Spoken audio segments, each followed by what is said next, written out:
a very important question. Is China the better option now? They have very similar lore and background. So you kind of get a lot of the same stuff there. Not to mention they're also an Asian country and their women do look mighty fine. I'm not going to lie. The only downside is their government. But their government's also very racist and xenophobic. So, maybe.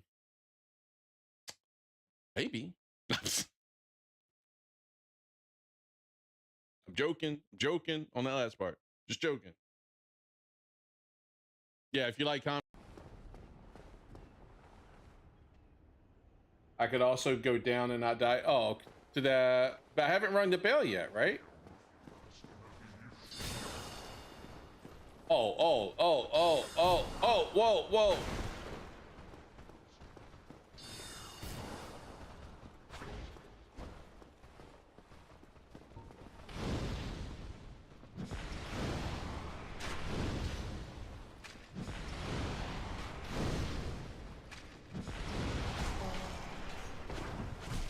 Oh, no.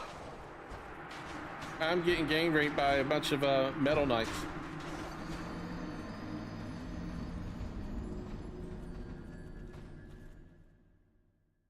You talking about like World where he does it?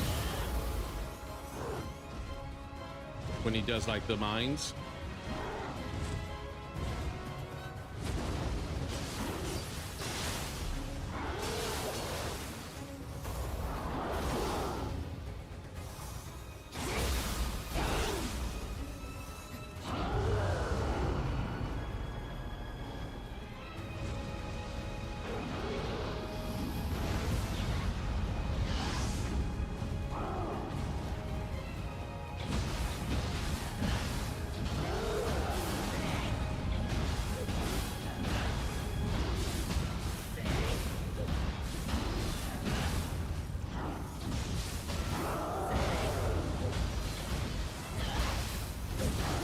Fuck! Oh, you fucking kidding me? Are you shitting me? Oh, I love beating the shit out of him when I'm yokai. Holy shit! Now, what was the difference there? I don't understand. Holy shit! Okay, where's... Get the soul. We knew you were coming. Who's we? Like And the stop royal singing. we? Oh, okay. We are Milfanito. Again, who's we? MILF. We are here to These are the sing to those MILFs. bound by death and dark. There's MILFs in this game. I don't like it when MILFs laugh at me. It makes me feel a little like, you know, the water was cold, guys. The water was cold, okay? That water I was just in, it was cold. Okay? Don't judge me. We will sing here forever. No, I'm staggered. Recover. All right. Got that one.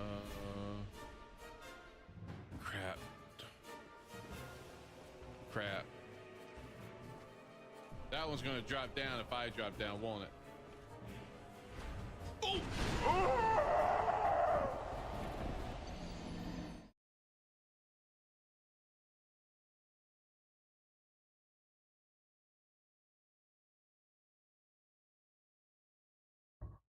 Man, I mute my mic in two different places. I'm having to pick which one I need to check. All right, we're live. So this is going to be an unusual stream for me in the sense I don't usually do a lot of react slash, you know, just talking and hanging out streams. Don't have the time. How's it going, Batman Memesley? Hope you're having a good one. Appreciate you guys joining the stream. One of the things I wanted to touch on, well, a couple of things. There's been a lot of shit going on about censorship, man. It's looks like it's been a coordinated effort all across the world.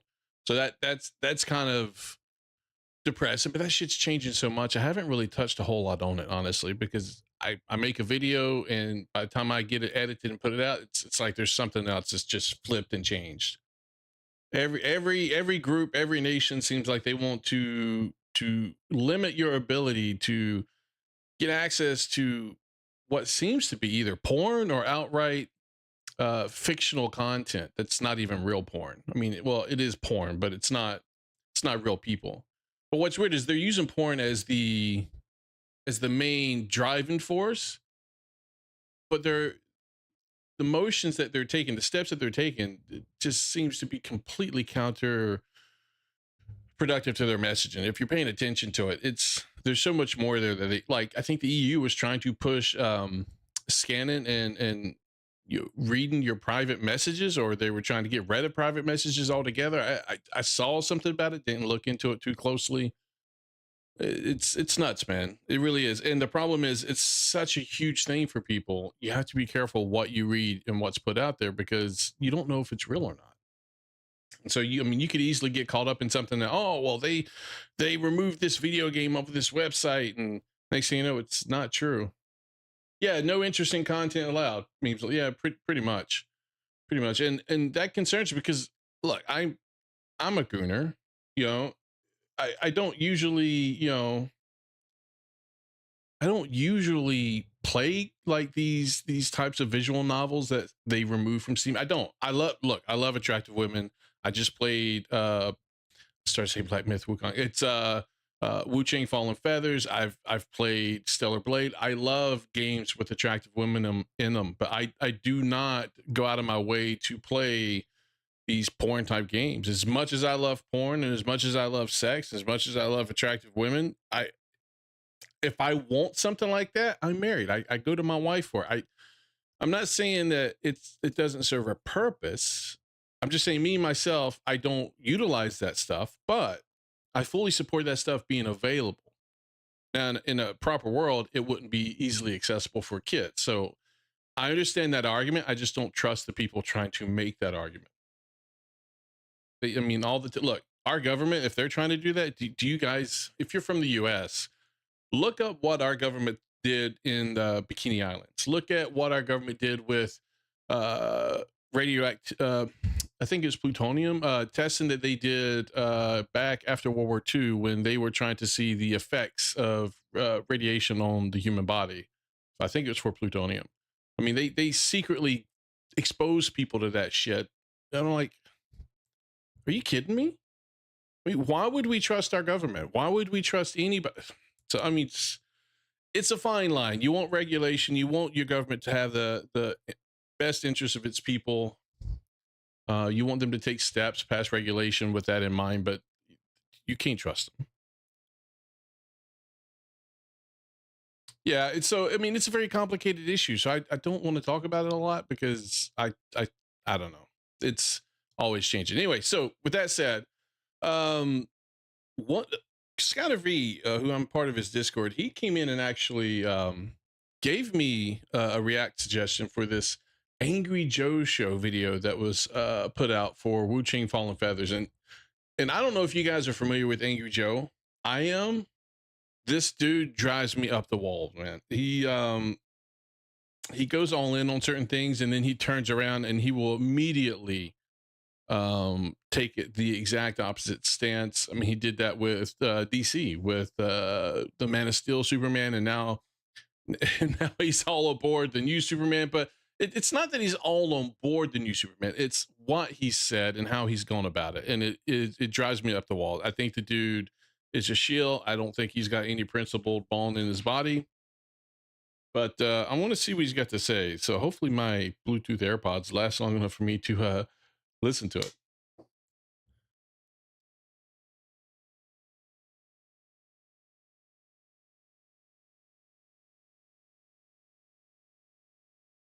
You know, means that he may be okay. I don't watch his content a lot. I don't, honestly. Because there's other content I generally like to watch, or I'll follow shows if I'm not watching something on YouTube.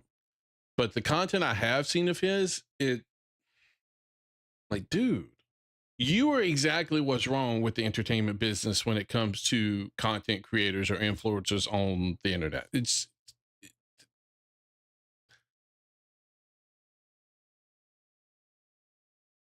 But what can we do about it, man? Stop Killing Games was in progress for a year. No shit about. Look, they were okay. Real quick before we get into the Angry Joe thing, the UK has a process, I think, similar to what we have in the US, where you can get a petition going, and if it gets a certain amount of I guess signers or co-sponsors, so many people signed that petition that they are required by law to respond, and they were like, "Yeah, tough shit. We're still going to do it. You're not going to. It's not going to get repealed." Essentially, I mean, I don't think there's anything that can be done to stop it, Batman. I really don't. I really don't. That's my biggest fear, is that there's nothing that can be done to stop it. Governments are going to do what they're going to do. And so, like I've said previously, I think maybe it was in another stream and not on a video, but even if this results in people getting voted out of office, will there be enough political power in the people who are voted in to be able to reverse course? That's part of the problem. Undoing something that the government's done is an incredibly difficult task. So we'll see. We'll see. All right, so I just finished playing Wu-Chang Fallen Feathers, and I give the game an 8 out of 10. I will say that the endings were a little lackluster and were a bit of a letdown for me. But the game itself isn't its ended. The game itself was entirely good. I loved every moment of it, honestly. I thought the combat was really good. I thought the magic was really good. Boss design, NPC mob, the mob design, I think all that was really good. So let's see what he's got to say, because Scouter said that this shit was dope, and not in a good way. So I want to see what he's got to. I want to see what he's got to say. So we'll have to see what it is. And let me make sure you guys can hear this. Let me know if the volumes are too loud. I can always adjust them if I need to.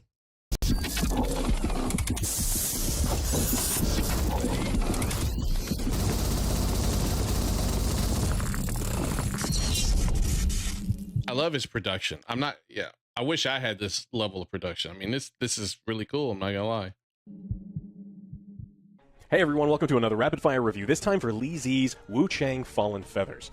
Wu-Chang is yet another hardcore action RPG, or Souls-like video game, this time set in an alternate history representation of Shu, during the late Ming Dynasty. We play as Bai Wu-Chang, a scantily clad and jiggly pirate who is afflicted by the mysterious feathering disease, and we have to kill the baddies and figure out what's going on. Wu-Chang was pretty high on my most anticipated list for the year. I love Souls-likes. Okay, now this doesn't sound like Angry Joe, so you must have someone else doing the review. Yeah, this doesn't sound like Angry Joe. That's a little disappointing. I was hoping it'd be Angry Joe going all angry. Maybe he'll make an appearance. Let's see. Or hardcore action RPGs, or whatever you want to call them. And I love that other studios outside of FromSoft and Team Ninja are moving the genre forward. That boss it just showed excited to see right here. This boss, you see them at the very beginning of the game. In fact, he's like your entry-level boss, similar to, I can't remember what type of boss it is or the name of it, but in Elden Ring, when you first come out of like the tomb area, you turn left, you go across the bridge, and there right before you meet is that her name? I can't remember her name. The maidenless chick. But right before you meet her, there's this like one guy that you have to fight. It's not a guy, it's like some creature monster with multiple arms, multiple weapons, a shield, and you're meant to lose there. You're not meant to beat that guy. You don't really have a choice or a chance to beat this guy unless you're like super uber good at the game. That's what this guy was like, this boss. And what I thought going forward was this was a boss I would then see later on in the game, just going through the main story. And that wasn't the case at all. This was an optional boss, which I was kind of disappointed in, to be honest with you. Let me get the recording going. outside of FromSoft and Team Ninja are moving the genre forward, and I was excited to see what this game did to leave its mark. That was Unfortunately, the biggest mark that Wu-Chang left was a harsh reminder. A reminder that modern gaming means we get games that are rushed out before they're ready, before they're properly tested, and before systems can be polished, and that customers get left with hollow corporate apologies and promises for patches to fix stuff later. Yeah, he's going after them for the optimization issue, it seems like. And honestly, I can't refute any of that. if a game comes out and it's poorly optimized and people can't play it on their systems, that's not the player's fault. That's purely the people releasing the game's fault. Whether you want to blame the people making the game or the people higher up making the decision to release the game at a certain time, I don't know whose ultimate decision it falls upon, but yeah, if performance is bad, that's the game's fault. It's not the player's fault. Now, I have a beefy computer. I didn't have any issues whatsoever, and I know a couple of people who've played the game, and they haven't had any issues. So I'm not saying they don't exist. I'm just saying we didn't have any issues. For me, the situation is even more disappointing because Wu Chang has the bones of a great game outside of the poor performance, bugs, and some weird balancing issues that they could have easily fixed. As always, we review games as we play them. I do know that rush patches are being made to smooth over performance after the game received overwhelmingly negative ratings, and even balance changes are being done to undo some of the miserable game design decisions.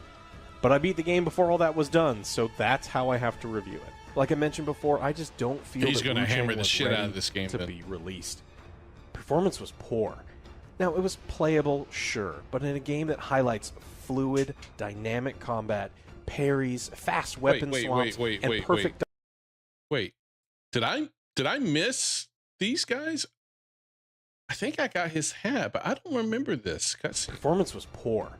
Now, it was playable, sure, but in a game that No, okay. I remember that guy now. This guy I remember.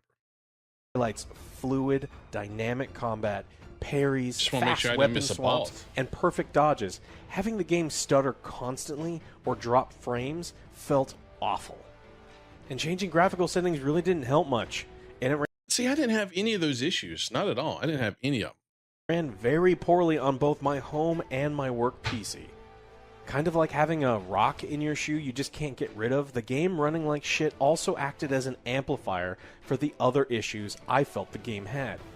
A lot of minor issues felt bigger than they were, even ones that are unfortunately common in the genre, started to really piss me Like what? off. I would say that during the first half Like of what? my playthrough, I was constantly rolling my eyes at one thing or another in the game. Some bosses had hitboxes that were just a joke. Poison stuff or blight stuff on the ground didn't at all line up with the graphics on the screen. And then there's this wonderful snow area. See, I didn't have any issues with the bosses' hitboxes themselves. So what I noticed a couple of times were it was when they would make an attack or something would happen, something would explode, and I would clearly, yeah, you can repeat that 30 times. Cons of the game: performance is poor, poor design elements, performance is poor. Yeah, he's repeating it a lot. So, but I would say, as far as some of the hitboxes, some of the attacks mobs or bosses would do, it to me would look like I'm clearly out of it, and I'd still get hit. So maybe the fault there is from a graphics perspective. They just didn't clearly show like shockwaves or something enough to make you feel like, oh, you really got hit, you were really in it. I don't know. There was only a couple of times where I had that happen. It didn't feel like it was happening all the time to be like a major issue. I never had problems hitting the boss, so I didn't have any like hitbox issues there. So we'll see what else he's got to say on it. That added a stupid fucking frostbite stagger to go with the already frustrating graphical stagger that I was experiencing. What? And the snow is He's letting things compound here because he didn't like something. It's like when you're already agitated, at that point, everything just gets to you. You know, when I'm mad or upset, I'm constantly snapping at my wife, and she's like, I'm just staying away because it's not her fault. She's not really doing anything wrong. I'm just already irritated. And they'll go around. My wife will tell my kids, just stay away from your father. He's in one of those moods. And that's what it seems like here. He's so irritated about the performance from that he's experiencing on his end. Everything is just getting on his nerves now. the perfect place to be getting staggered in random direction since landmines filled the snow. Like a lot of landmines in the snow.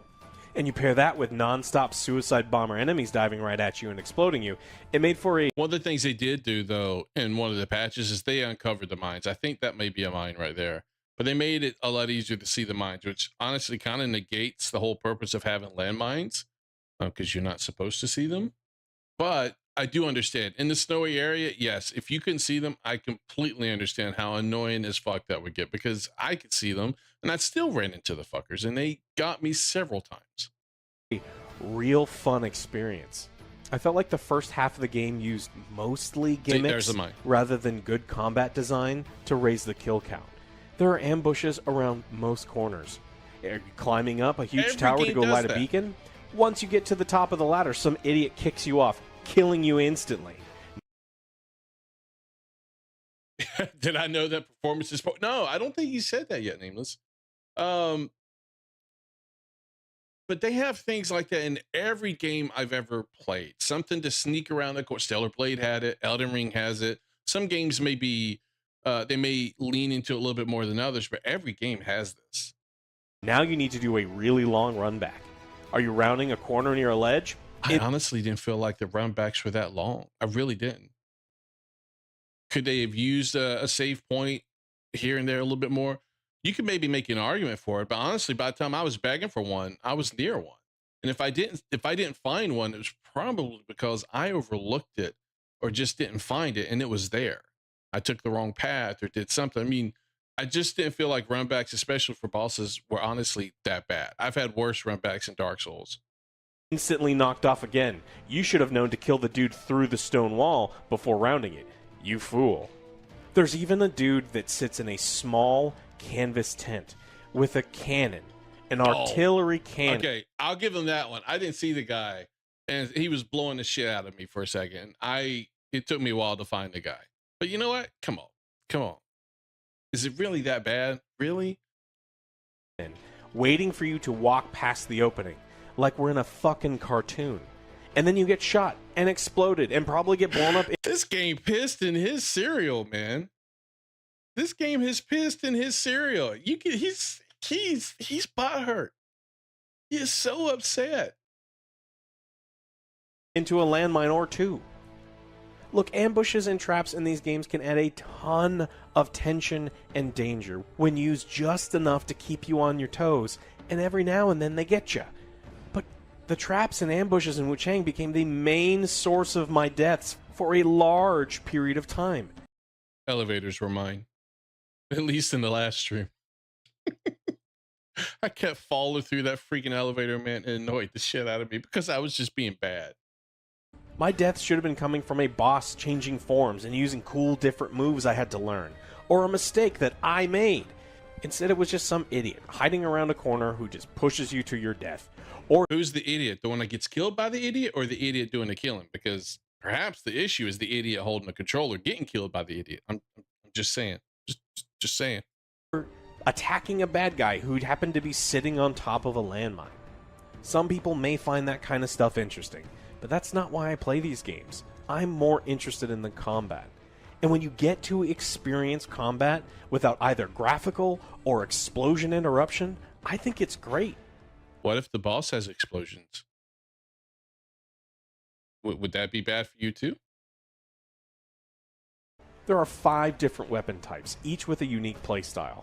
The longsword gives you a sword counter, parry playstyle, and once you find the sword whip, you can play an incredibly disrespectful, I'm gonna slap your ass in the face with my sword style that I just loved. The axes are the big bruising weapons. They provide big hits, and oddly enough can provide massive mobility in these big leap smashes. The bonk playstyle is hard to beat, and when you just have to unga somebody's bunga, this is it. Dual sword.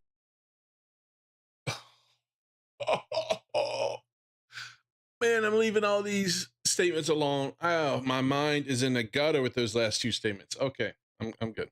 Sword sets you up for pure aggression. Many of the attacks and the combos have clash, so you ignore most, if not all, of the enemy damage coming at the same time.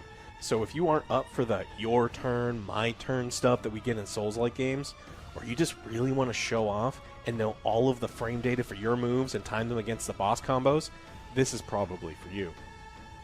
The spear has incredible reach and really great might generation. What's with the frame rate there? The game. It's got a cool playstyle, and it was my secondary weapon for almost the entire game. One-handed swords are sad. I mean, they're not great. But was that just me, or did you guys see that frame rate issue? Holy shit!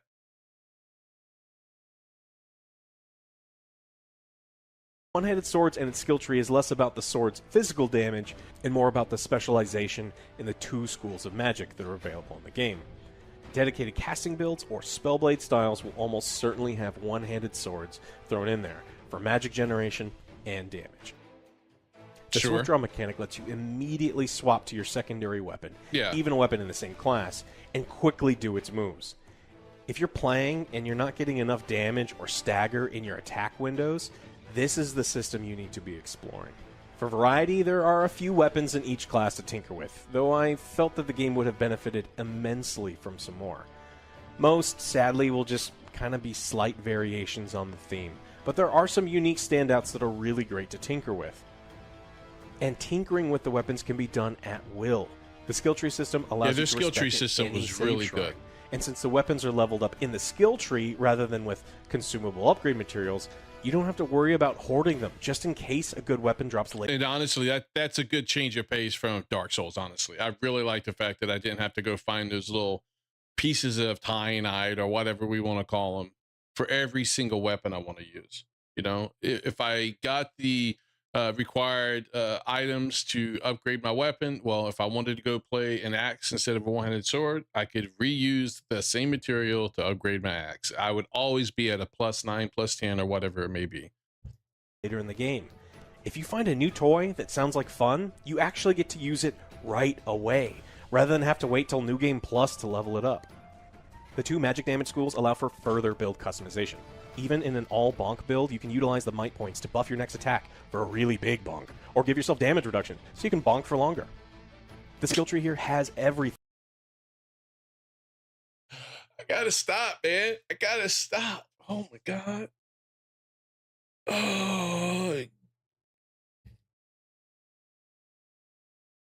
I don't mind it when I come across those Titanite chunks in the game, Nameless, but like, you know, they were limited in Elden Ring. Like, they had to come out and, you know, artificially increase the amount of that resource in Elden Ring, right? So I don't want something that's going to limit what weapons I can use. If I find the required items once, to me that's fine. I'm not going either way, I'm not going to complain. However, I will say I liked this method better than I do like Dark Souls method of doing it.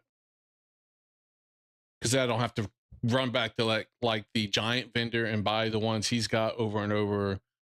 If I can buy them from a vendor, yeah, okay, that's fine, right? That's fine. But if I can't buy them from a vendor at some point in a game and it limits what weapons I can use because, oh, well, this weapon's more upgraded than the weapon I just found, even though the weapon I found is cool and it's really the one I want to use, but I can't because it sucks ass because it's not upgraded. It makes it we'll see the difference though, Nameless, is this in Dark Souls you upgrade a specific weapon, or in this game you upgraded a weapon class. And so I do like that potentially better than upgrading individual weapons. So if you max out your weapon class, any weapon you use that's in that class, you're golden. You know what I mean? Where in Dark Souls, it's per weapon. So if you are playing Greatsword, well, you may find a better Greatsword, but you have to go then and upgrade that Greatsword before you can actually use it. It's look, I'm not saying it's bad what Dark Souls does. I'm just saying I like this one better, you know? It has enough points to explore the main weapon tree, get deep enough into the utility tree to get stuff to customize weapon damages or lifesteal, and later you can even get into other trees for secondary weapon types or just for stat nodes. It's a really great system. As for the enemies you'll be fighting, most of them are just fodder, but there is sufficient variety to keep things interesting. There are quite a few elite encounters between save shrines, and if you are going to die to something that's not a gotcha, these will probably do it to you. Now for the bosses, there's a pretty large range in quality and difficulty. She was the hardest I was boss. a bit disappointed by many of them, Not her, especially but the towards little the end. bluebird. This is another spot where simply testing more of the game could have greatly impacted my enjoyment. We have these big, grandiose boss encounters that have Wait. What? no- Where's some of this stuff at? What is this? Hold on. many of them, especially towards the This end. right here. What This is is another this? I spot don't where remember simply seeing testing this. more of the game could have greatly It's like when you put I put those two pieces together. But I don't remember seeing this specifically. Is it because I didn't have a chisel? Like, is it because I gave my chisel up? That's what I'm kind of wondering. Because this looks like the area where you fought the demon of obsession, but I don't remember seeing that cutscene. We have these big, grandiose boss encounters that have no risk or difficulty to match, and it felt like a waste of time. And then there's simple-looking boss fights early in the game that are apparently so difficult that it's making some people quit. Like with all games in the genre, you'll scratch your head wondering how the hell something hit you. Honestly, I thought the boss fights were fine. They weren't overly difficult at times. And I think part of that for me is because I was using a magic build and I had that weapon with the evasive maneuver, which was almost like a get out of jail free card. I didn't have to perfectly time my dodges every single second that I wanted to get out of damage. I could use evasive maneuver. It would also be used to charge up my Skyborn Might so I could cast my spells. I think the challenge would be based on the player. If you're really good, then maybe it won't be a challenge for you, and that's okay. Not every game needs to be like First Berserker Kazan was for me, where every single boss I'm probably spending 2 to 3 hours on, because I have to die over and over and over to learn their moveset, to learn the timing of everything. And this game was a nice change of pace. I enjoyed every second. I think he's wrong about the whole boss difficulty, but again, it's his opinion. It's not an objective fact.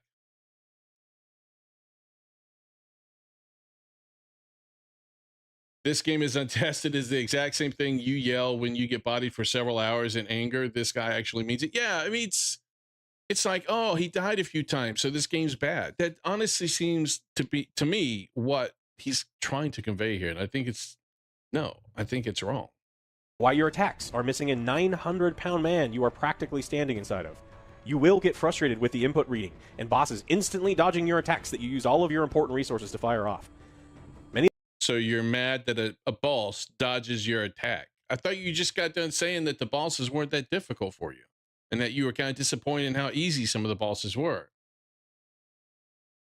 Okay. The bosses are also relentless. You're not going to get a lot of time to breathe, let alone use a flash. All of this seems to be Did I mishear him earlier? Did he not say that the bosses were a little disappointing because of how easy they were? Maybe I'm misunderstanding what he's saying here, because now he's talking about how they'll dodge your attacks, or how they're relentless. You won't get enough time to heal. Yes, they're relentless. Dodge the freaking moves. Once they go through their attack pattern, they'll give you a chance to heal. You can't just stop and heal after 1 or 2 attacks like they might do in Elden Ring. Now, in Elden Ring, correct me if I'm wrong, Nameless, but my memory of Elden Ring is there weren't a lot of bosses that just constantly hammered you. Most of the time, they go through like a short little attack pattern, and then you'd heal.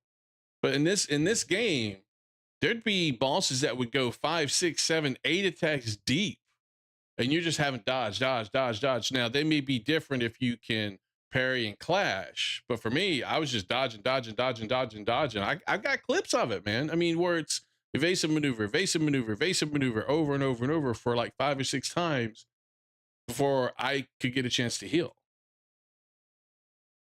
Which feels like it takes forever to use, but deflect and clash can really help you sneak some damage in. I didn't feel like it was any more difficult to heal as far as how long it takes than in any Dark Souls. Maybe it's because I've just been playing Dark Souls recently, but I didn't feel like the time to drink was any more lengthier than First Berserker Kazan, Dark Souls, Elden Ring. But again, I could be wrong. I just didn't feel like it was a problem.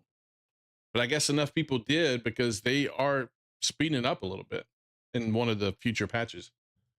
Plus, there's all sorts of mobility disciplines to use to get around the onslaught. Just don't get knocked down. Knockdowns are incredibly punishing in Wu Chang, and you will get your ass beat the entire time you are getting up too. For a woman that is not weighed down by armor, or really much clothing, and who can also kind of magically leap and fly all over the damn place. He says that like that's a bad thing. A woman, one, what does he got a problem with women? 2, does he got a problem with the way she dresses? I mean, who is he to tell her how she should dress? I mean, can you believe the misogyny coming from this guy? I mean, no, there was only one boss that I had a problem with getting killed when I got knocked down, and that was the very last boss. He would knock me down, and as I was getting up, he would do this like beam that came out of his sword straight at me, and it would always hit me. I died at least 4 times to that boss in that method, and it was frustrating, but not in a bad way. I was enjoying myself, you know. So I never found myself getting killed, and I died a lot, and I got knocked down a lot, but I never found myself getting killed because I got knocked down and then hit with a follow attack. There were several times where bosses or mobs would knock me down and their follow attacks would go over my head and I would take no damage because I was down. So I haven't personally ran into this problem. Maybe someone who played more melee, maybe they would. I don't know. She sure gets up really fucking slow. But once you find a weapon playstyle you like and get into the flow of combat, I think that most people will enjoy it. Dude, what's even with the despite camera, some of the design choices or spikes in difficulty. Now, the level design in Wu Chang is less linear than other recent games. It's by no means open world, His though. But footage is, was this how he was playing the game? I wouldn't have been able to play it. If his frame rate was this bad, I would not have been able to play the game because his frame rate seems really low here. It would have given me a headache. there's a lot more side paths that lead to optional areas, sometimes even optional bosses. A lot of the time, though, I found This was myself a fun boss. disappointed with the exploration in these areas. You'll find enemies to kill, sure, but the exploration often led to He was disappointed with exploration. Man, these level designs were great, man. I loved the level designs. There was always somewhere to go, and I felt like I would always be missing out on a path. But then they always kind of curved back around. There'd be shortcuts and connecting paths all through these levels. It was really good. He better play with that fully covered up Ming armor. Yeah, it kind of sounds like it. Yeah, maybe that's what he should do. wildly underwhelming consumables that I wasn't really using anyway. Sometimes you do get like a doodad to slot into your weapon. I used a couple of consumables, a couple of the heals, but I didn't use a whole lot. Although, to be fair, I'm more of a hoarder, so I don't use consumables a lot. But I did use more of them in this game than I did in previous games, and most of the time it was because either I was out of heals and waiting for the next save point so I could rest and refresh my heals, or I was in a boss fight and I was out of heals, which is kind of the whole point of these consumables. So. But most are bad, or rarely you'll get a new weapon. But I'd say most of the time it felt like they were just wasting my time. Like I'd taken the wrong path in a maze and I got a consolation cookie and I needed to backtrack to the main area. Does he just want like a boss rush mode? Because it almost sounds like what he would prefer, like a game similar to the chapter 1 of Black Myth Wukong, or the boss rush mode that Stellar Blade put into it once you beat the game, where all you're doing is just fighting bosses. You don't have any exploration, you don't have any mobs or NPCs you have to deal with. It's just boss after boss after boss. Because that honestly seems like what he would prefer. I mean, he's complaining about the explorations. He's complaining about getting to these bosses and not really finding anything worth his time. I mean, look, I enjoyed exploring. That's how I found a lot of the things that I needed to find. Man, stupid phone in my ear. Someone just called me. Ooh, that was loud. But that's how I found a lot of the items I needed to find to upgrade my weapons, to upgrade my flask, to increase the amount of charges on my flask. I mean, I didn't have any problems with the exploration. I thought it was perfect the way it was. Having a few more weapons or armor sets hidden on the map and maybe a few more spells in the game could have gone a long way in making exploration feel better. The distance between shrines feels a touch longer than the current industry design philosophy, but it's not extreme. There are also plenty of shortcuts to unlock if you look, and sometimes you really Yeah, that's my whole point. I didn't have any problem with the shrines. Most of the time, if you felt like you're going too long, either A, you're just doing horrible at that very moment and you're taking a lot of damage, or B, you've missed a shrine. I've missed a shrine. I have. really have to look, but they're there. Some of the shrine placements do feel kind of weird, especially the ones before bosses, which seem to be purposely put on the other side of ladders or elevators. It's nothing like the long runbacks from the battle days, but it almost feels like it was done purposely to be annoying, and I'm not for that sort of design. While you are wandering around the map, there are tons of little Bloodborne-style quests sprinkled throughout the game, so pay attention to the doors you run past. Some things are very easy to miss, like the good ending. You really need to be paying attention. Summing up my overall experience with Wu Chang is, Even with prompts from my chat, I still missed the good ending. I made a mistake and gave one person something I shouldn't have given. I did everything else I needed for the good ending, but because I did that one item, I gave that guy that one item, fucked me up.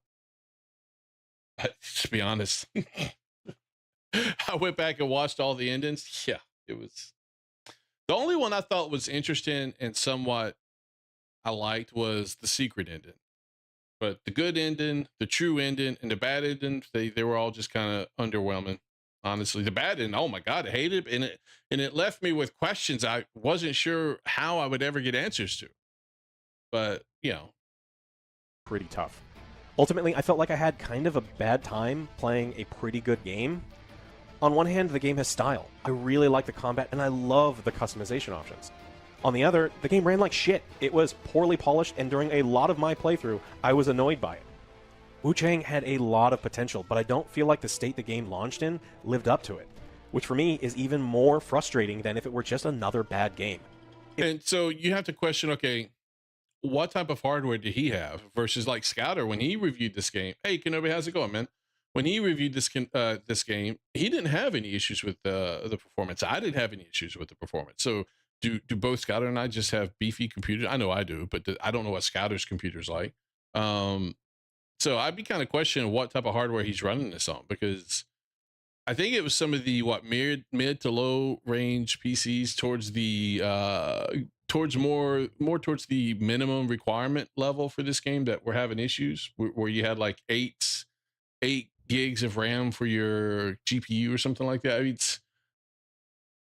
I didn't see the issues myself. I'm not saying it didn't exist. I know a lot of people have performance issues with this game. Will I watch the Bills match tomorrow? It's preseason. I don't really care about preseason. Josh Allen ain't playing. I could give, yeah, I couldn't care less about preseason.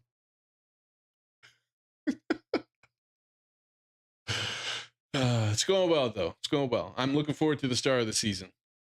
It was close, really close to being something special in the genre. I thought it was. Spend a little more time balancing the game in order to rely on the game's strength. I didn't see any issues with the balance of the game. I mean, there's always going to be a build in a game that's uber powered compared to other builds. I mean, I wouldn't want to play a game where it's so evenly balanced that everything does the exact same. It's just blah, I like the fact that you can play what you want and still beat the game. That's good. But then depending on your build, sometimes you'll have an easier time defeating a certain boss. Other times you won't, but you can still do it either way. Combat system to add difficulty instead of ambush gimmicks. Fix the unevenness in the boss encounters, and most importantly, fix the performance issues. And I'd be talking about this game like I do the other great new. The performance issues to me is the only real issue with this game. Other than that, minor complaints. Minor. Fake Bills fan. No, man. I'll go up there and I'll be watching the game, but I don't really care about preseason. The only reason I might have it on is just to have football back on in the house again. Similar to Persona 4, where you got to go through a chunky victory lap, walk directly to where you need to end the game, say no, and run somewhere the game didn't tell you to go for the true end. Yeah, I'm kind of on the fence about these multiple endings. If it requires you to have an outside, like a third party website or third party information to know how to get the good ending, because they just, maybe they'll say something one time in the game, and if you don't catch it, you'll get the bad ending, right? I would imagine the way this game is, unless you look outside at, like I said, a third party, most of your casual gamers that play this game are going to get the bad ending, because there's nothing telling them otherwise. Because either A, they didn't do a complete quest line, because sometimes, again, this is a nitpick here. You can easily kill a quest line by going too far into the game, not realizing that you should have went back and checked up with another NPC that you'd already started doing a quest with.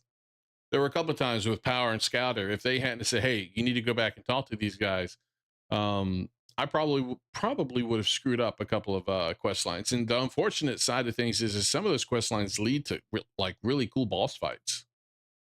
So like I said, there are some issues, some nitpicks, but honestly, I think that exists with a lot of Souls-like games. I think Dark Souls or Elden Ring, to be more specific, had similar issues. Like you could easily skip quests out altogether, or never complete a quest chain because you accidentally killed somebody, or you went too far and that person ended up dying or going somewhere else.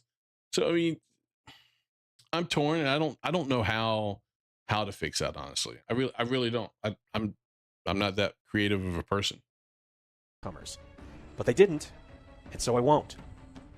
So in the end, I'm going to give Wu Chang a 6 out of 10, which for us is Wow. the above average game score. If you I'm surprised he gave it a 6 out of 10, man, for as much shitting on it as he was doing in this entire video.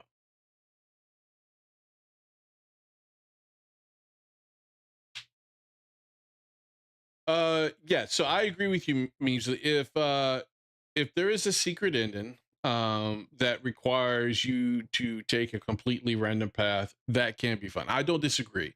What I don't want is the default ending to be the bad ending because of how the game, relays information. You don't realize you should have done this or you shouldn't have done that, and then next thing you know, you're locked into the bad ending. So that's my biggest issue, because Power got the bad ending, Scouter got the bad ending, I got the bad ending, and for me, I did everything to get the good ending except for one thing, and I messed up one thing, and so all those other quests that I completed, all the other things that I did, out the door. But to be honest, the good ending sucked too. It was horrible. It was horrible. It was just kind of dumb. So, although there is a video I was going to watch to kind of explain some of that, because I need some explanation here, because I'm like a 5th grader. You need to get some crayons out and draw me a picture, because I did not understand those. give these developers a bit to fix some things, I am sure your score will be higher than mine. But as I played it, I just can't give it any higher. Oh, that Thank was you a so much good for watching. spell. What? Okay, this is New Game Plus. Okay, because that's the spell for the final boss. Yeah, I need to go back so I can play New Game Plus again a little bit and use some of those spells. I want to do a different build, but I want to use this spell that I got. I get a spell by defeating the last boss. I don't have any. I haven't had any chance to use it, so I need to do New Game Plus to see what it's like. Wait, this review wasn't as bad as I was expecting, but I mean, the dude. I didn't play the game with oh my god, words help. I didn't play the game with oh my god, again, holy shit, words, move your lips. I didn't play the game with poor performance, but if I had, I don't know how much that would have influenced my score of the game. I put an 8 out of 10. Yeah, the reviews seemed fine. A few of the points were weird. I agree. He kept hammering certain things home. I think the performance really hit him more than anything. Yeah, same with me, Memes. Like, I kind of thought it'd be a little bit more off the wall. I was kind of looking forward to it because I really wanted to hammer Angry Joe, but he didn't do the review. A couple of things I thought was dumb, like the whole he was like really against the whole ambush stuff. I'm like, come on, that's like a classic trope that a lot of these combat games do. They always do that shit. They've done that for all time in any of these games. There's always somebody waiting around the corner for you. I mean, it is what it is. So yeah, it may suck at the time because you may get killed to it, but yeah, performance is about the biggest thing I would say he's probably got a point on that I would agree with. But yeah, so good video. Not what I was expecting, but decent. He gave it a higher score than I expected. I did not expect a 6 out of 10 based on what I was hearing in the video. Not to mention, it looked like some of the video he used for this was actually really bad. Like the frame rate was horrible, man.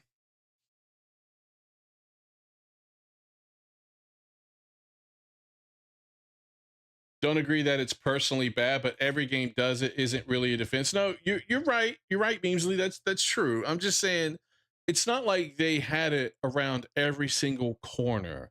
And so you had to be very careful about it. They also did it in different ways where you would have some literally on the ground waiting around the corner. You'd have some like up in the rafters of a building. They would drop down. but it wasn't so horrible that you had like PTSD from it and you're constantly checking every single thing as you're walking and moving to make sure that you don't accidentally run into an ambush. It wasn't done so much that I felt like it was an issue, you know? The biggest thing for me is you would run across, not biggest thing, but the one ambush part that I would say got me, that it was annoying, but I didn't have a problem with them having the game, because eventually I kind of learned, was you would run across what you thought was dead bodies, but they weren't dead bodies. After you run by them, they'd slowly get up and they'd start following you. And a lot of times they would catch up. So, all right, well, good video. Angry Joe, but not Angry Joe. This was an Angry Joe substitute. So there's the link to the video if you guys want to watch it. But I will, yeah, I'll have to see if I end up cutting this one and putting it on YouTube as a video. I don't know if I will. Don't know if I will. It wasn't what I was expecting. But again, I think the game's great. I do think it's underrated. I kind of agree with the thumbnail here for this guy. I haven't listened to the video though, but I think it's a good video. So, I mean, a good game. I think anybody who hasn't played the game should, especially now they've rolled out some of the patches that has improved some of the gameplay issues. So, all right. So we got that one.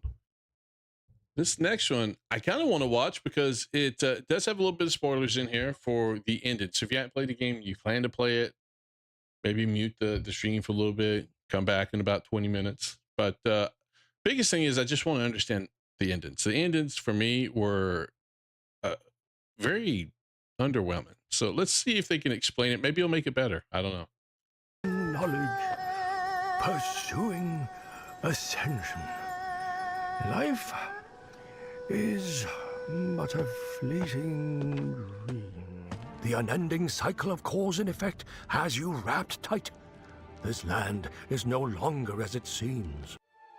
Wuchang Fallen Feathers is a meditation on causality, on the endless cycle of suffering that is existence, and on whether the force of predetermination can ever be overcome. What? As with many others in the Souls-like genre, Too deep Wuchang for me, asks man. striking questions but leaves the answers up to interpretation. Bai Wuchang's journey in the land of Shu, which is embroiled in a bloody war of succession and plagued by the mysterious feathering, is likewise open, and its final pages depend on the choices she's made throughout. I've released a video detailing the complete story of Fallen Feathers, which you can find here and in the description. Yeah, I was going to watch that, but it is an hour and a half long.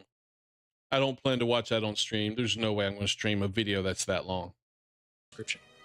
In this video, I'll be going through each of the 4 endings, why certain actions or interactions bring them about, and what they truly mean as the punctuation in Wuchang's tale. Let's dive in. 3 of the 4 endings take place within the ancient Bo capital that has only now been unearthed after millennia of lying restless beneath Shu. Ancient Shu was ruled by the Avians, bird-like creatures that once were human of the Bo tribe, and are responsible for the woes currently facing the region. At the heart of their capital is a realm apart from space and time, known as the Forbidden Lands. And the central structure is the Avian Altar, the location where Avians communed with the primordial deity, were blessed with the ancient chisel artifact. So is this the primordial deity right here? This little thing? Because it's what wrapped me up in my in its tentacles, like for every ending except for one. Crafted the substance red Or mercury. 2, sorry. The Avians learned the secrets of the heavens and used the altar to craft red mercury, aiming to bend fate itself and reach godhood. The tendrils of fate and reality weave throughout this realm, and the towering gate of truth opens directly into never the mind. incomprehensible That's the gate of truth. That's not the deity. Okay, well. power of the cosmos and the primordial deity. It's here where Bai Wuchang's ultimate battle is fought and her fate decided. The final boss in all of these endings is Xuan Yangzi, Feathery Abomination, so I'd like to take a few minutes to understand his character. Xuan Yangzi is the first person Wuchang finds after awakening in the burning caves with no thought he was recollection a of her friend, past man. and afflicted with the feathering. I came upon you in a brooklet some days past. You lay passed out due to the feathering, so I moved you to the cave to recuperate. He's a Taoist priest who has administered to the wounded or feathered sick in Reverent Temple since Should have chaos killed him struck right Shu. here. He's also an alchemist who's keenly interested in both red mercury and the feathering. He believes that the disease can be cured and, if properly understood, might be His the key graphics to look a little off. Did he play in a lower setting or something? longevity. Or perhaps therein lies the key to curing the feathering. Many times he asks for Wuchang's assistance in his quest, either through scrolls or rare items of potential. The man's cause seems noble, Lucky for me, Xiang Yanzi brought me to the Reverend Temple. but darker ambitions surround him. Xuanyang Zi's greatest ambition was to transcend mortal life and achieve immortality. Thus, he buried himself in the study of red mercury, squandering human lives like mere fuel for his craft. Obsession drives Xuanyang Zi. He desires an immortal elixir, and he wishes to rank among the gods. Selfishness rather than altruism dominates, and by casting off his deception, we see that many of his patients are unwilling test subjects for his immoral experiments with the Really? feathering. The Did I item- miss that because I was in the middle of the boss fight at the time when that was revealed? That's one of the other things that drives me crazy is how they do exposition sometimes in the middle of boss fights.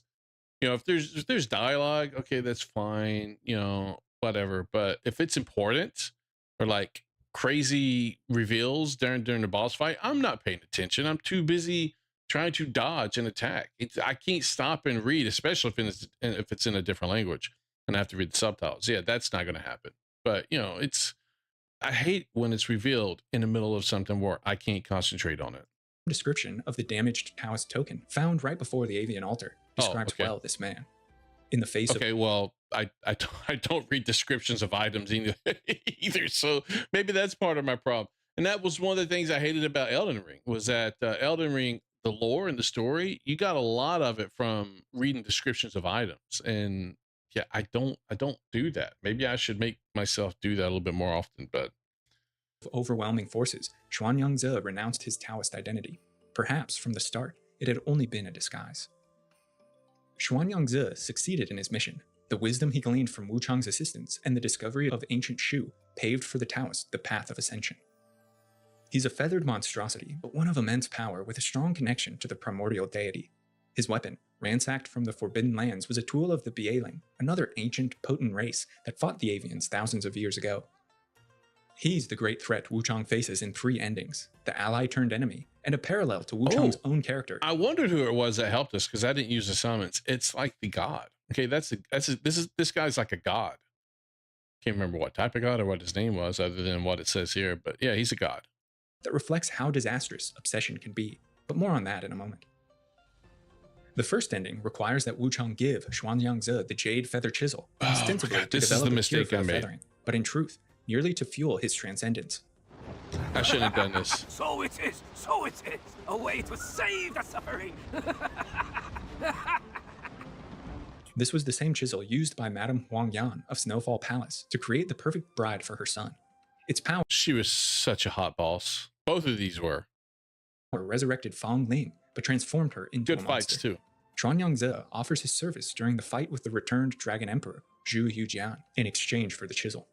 He trembles in hysteria after falling into the ancient Bo capital. Thanks to that chisel of yours, I'm one step closer to my ascension. At the altar, his treachery is finally revealed, and Xuanyang Zi crosses blades with Wuchang. Though she slays the monster, he isn't truly dead. His studies, and most significantly the power of the Jade Chisel, allows the man to return from beyond death. The Gate of Truth prompts us to enter the stream of samsara. Watch.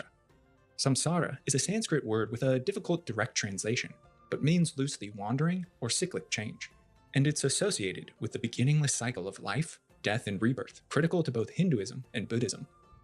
To continue the cycle of samsara is to remain in karma and existence. This foreshadows Wuchang's fate. Just What? as she's about to enter the infinite, Wuchang's run through by the Taoist.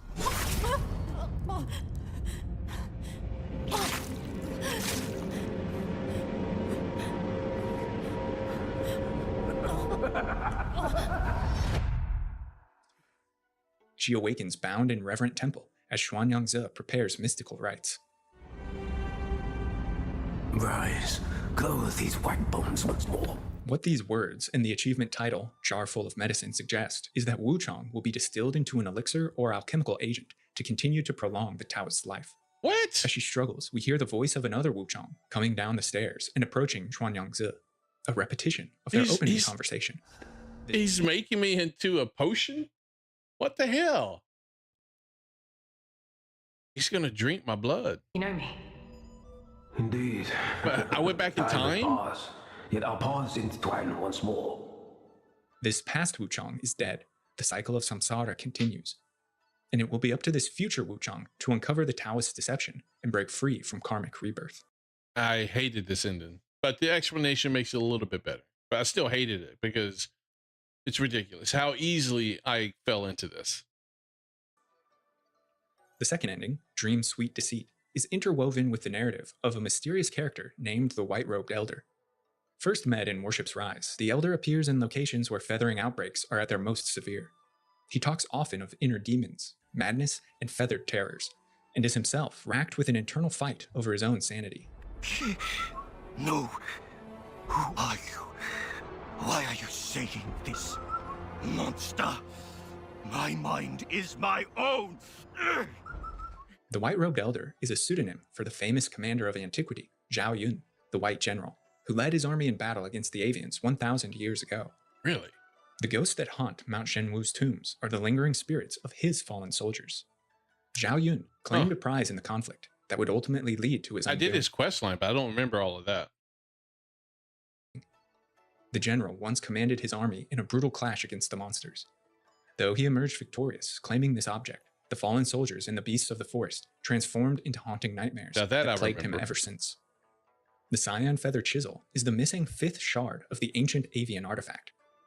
Reuniting these pieces is believed to give one true control over life and death, space. This is where I messed up. I got all these pieces, but I gave that stupid doctor, Taoist guy or whatever, one of the pieces by, oh my God. I thought I was doing good. I'm like, okay.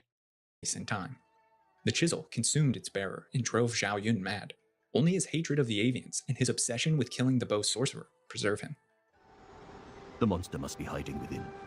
My long search has finally come to an end, and now my soul may find solace. You possess great strength. Will you join me in the forest to end this That was doom such a once fun and for fight. all? Should I fall prey to bewitchment? Stop He me was at any useless in cost. it, but it was a I fun would not fight. wish to be a pawn to darkness and cause havoc. Excellent. Make your preparations, then let us reconvene in the woods. For this ending, Wuchang must assist the White General in the avian forest and track down the bow sorcerer. Once slain, Zhao Yun's obsession dissipates and he rests in the glade of an ancient tomb, telling us only this. Discern the truth, and then we shall speak again. Which made no sense to me, but After Wuchang uncovers did the fight truth him. of the fallen bow capital beneath Shu, she returns to confront the White General. Killing him releases his spirit from its wanderings, and Zhao Yun can finally rest. Critically, Wuchang now possesses the Cyan Feather Chisel, and having acquired the others through the story, has a combined artifact. But their lore descriptions are filled with warning and foreboding. Allows you to command time itself, the essence of reincarnation. Yet, reviving the dead only deepens the sins and suffering of the world. Those who meddle with forces beyond their grasp I gotta start reading freaking descriptions, man. I miss so much by not reading descriptions of items. Oh my God. inevitably pay a steep price. Like the general, Wuchang is a slave to her own obsession, that of reviving her dead sister Bai Yu, and banishing her immense guilt over that fact. Wuchang's past lives that have succumbed to this desire manifest in the Plain Warrioress. What? As the lore of the Obsession Armor, the reward for defeating the Demon of Obsession, states, That's me in like my past lives? Did I hear that right? Wuchang's past lives that have succumbed to this desire manifest in the Plain Warrioress. As the lore of the okay. Obsession Armor, the I reward for thought she was like one of my sisters or something. I didn't know she was actually me. defeating the Demon of Obsession states, cause and effect flow in an endless cycle, like the unbroken turn of a wheel. The so-called inner demon is but the lingering mark of those ensnared in reincarnation, unable to break free. Even after 1,000 journeys through endless dreams, she never let go of her obsession, reviving Bai Yu. With the 5 shards, Wuchang faces a riddle gate in the depths of the Bow The capital. wheel turns anew. To answer, Yep. the wheel turns anew, transports her to the secret shrine dwelling, but also implies that she remains ensnared by causality and the spinning wheel of samsara. Her desire for Bai Yu tethers Wuchang. That's technically the wrong answer for that gate. So these doors, you have 2 options, and one option is the right answer, one's the wrong answer. Usually the wrong answer will teleport you somewhere. The right answer will open it and you will get access to like a piece of loot or something. But I intentionally answered wrongly, so I would be teleported to where I would fight the demon of obsession, which is, I guess, my past self. Here is where the Plain Warrioress confronts Wuchang as her inner demon of obsession. The chisel is complete. By you. It's time to bring you home. She represents Wuchang's inability to let go of past mistakes. This guy must hate women. I mean, do you see the armor he's wearing? He must hate women. Because if he didn't, if he loved women, he'd be showing her off. I mean, he's wearing the ugliest and most covered armor you could probably get in the game. Only if all 5 chisel shards have been gathered does the demon show herself. And once defeated, Wuchang ascends the altar of Samsara. 2 rings of Samsara, cause and effect, one given to Wuchang by her companion Heyu Zai, the other given to her by Fang Yao, the sister of Fang Ling, who escaped Snowfall Palace's dungeons, are needed to interact with this altar. By doing so, the split rings are forged anew in the shape of eternity, the Ring of Samsara, Rebirth. This even more firmly binds Wuchang to another cycle of dream, illusion, and reincarnation, and the United Ring is critical for this ending. After defeating Xuanyangzi, Feathered Abomination, Wuchang approaches the Gate of Truth and the Primordial Deity. Here, she's prompted to enter Never the mind. realm I take of back dreams, what I said about a him place hating of women, wish and because that's much self-delusion. better. The cosmic tendrils of the deity bind Wuchang tight, and she's transported either to another place in time, or projected into the dream within her own mind. Yeah, when I saw these, I felt like I was being put back into the Matrix, honestly. She awakens on a boat with Heyu Zai, and more significantly, her sister, Bai Yu. Now, whether this is true resurrection brought about by the United Supposedly, this is the good ending. I got this one on one of my save files, but the other save file, I got the bad ending. Chisel, or simply an illusion within the dream, is uncertain. I even think it could be interpreted as sending Wuchang back to the days leading up to Bai Yu's death. The fact that feathering remains on Wuchang's arm hints that harsh, painful reality still exists beneath this veneer of comfort, but that Wuchang has willfully averted her gaze. Her wish is realized in Bai Yu's resurrection, but so too does it mean that Wuchang's obsession won against better judgment.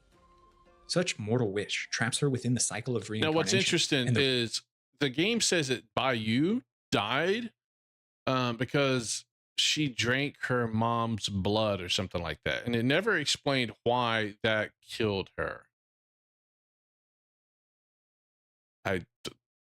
If I'm recalling things correctly, I believe that's what it said. I wish the game would have explained that a little bit more. And if it did, then I'm horrible and I missed it.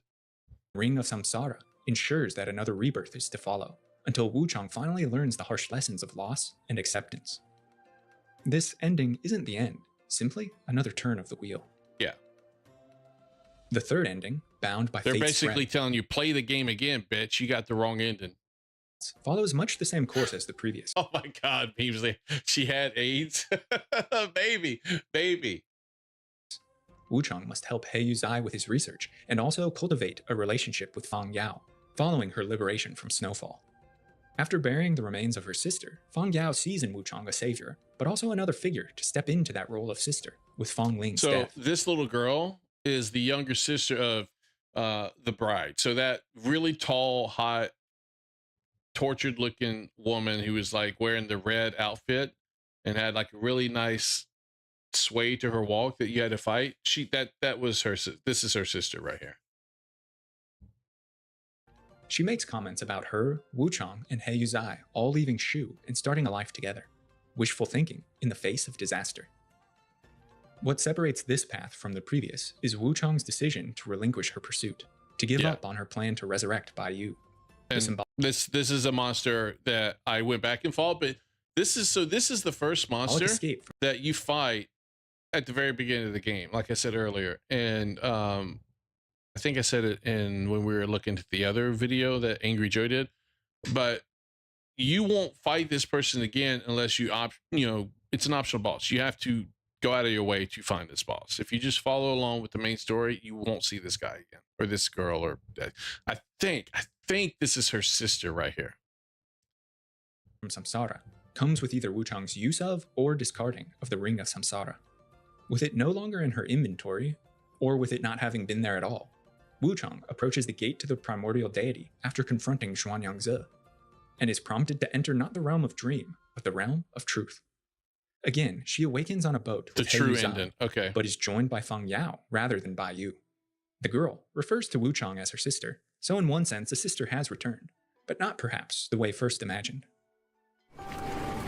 Sister, are you awake? This is a simple question, but quite profound in meaning.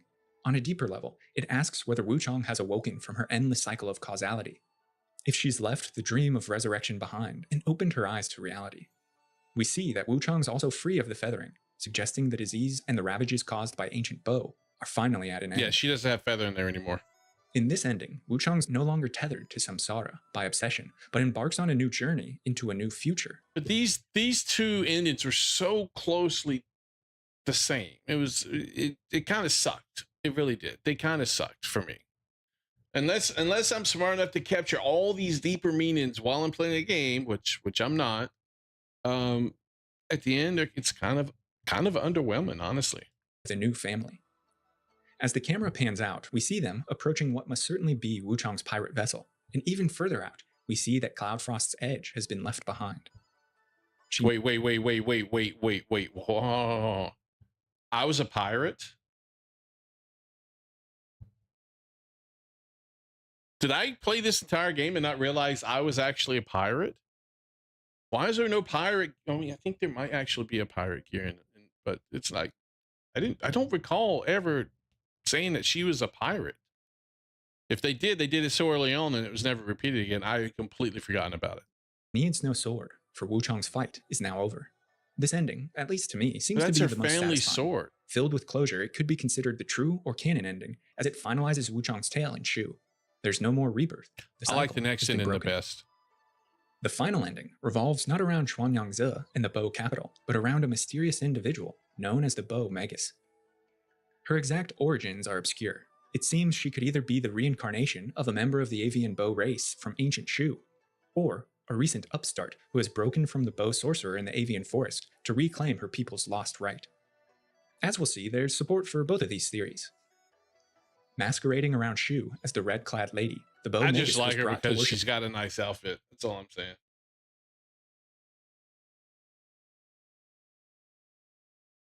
Didn't remember to grab Wu Chang's underwear out of bounds in the third boss arena of the game. You are now locked to the worst ending. Yeah, pretty much. That's pretty much how the game goes. Yep.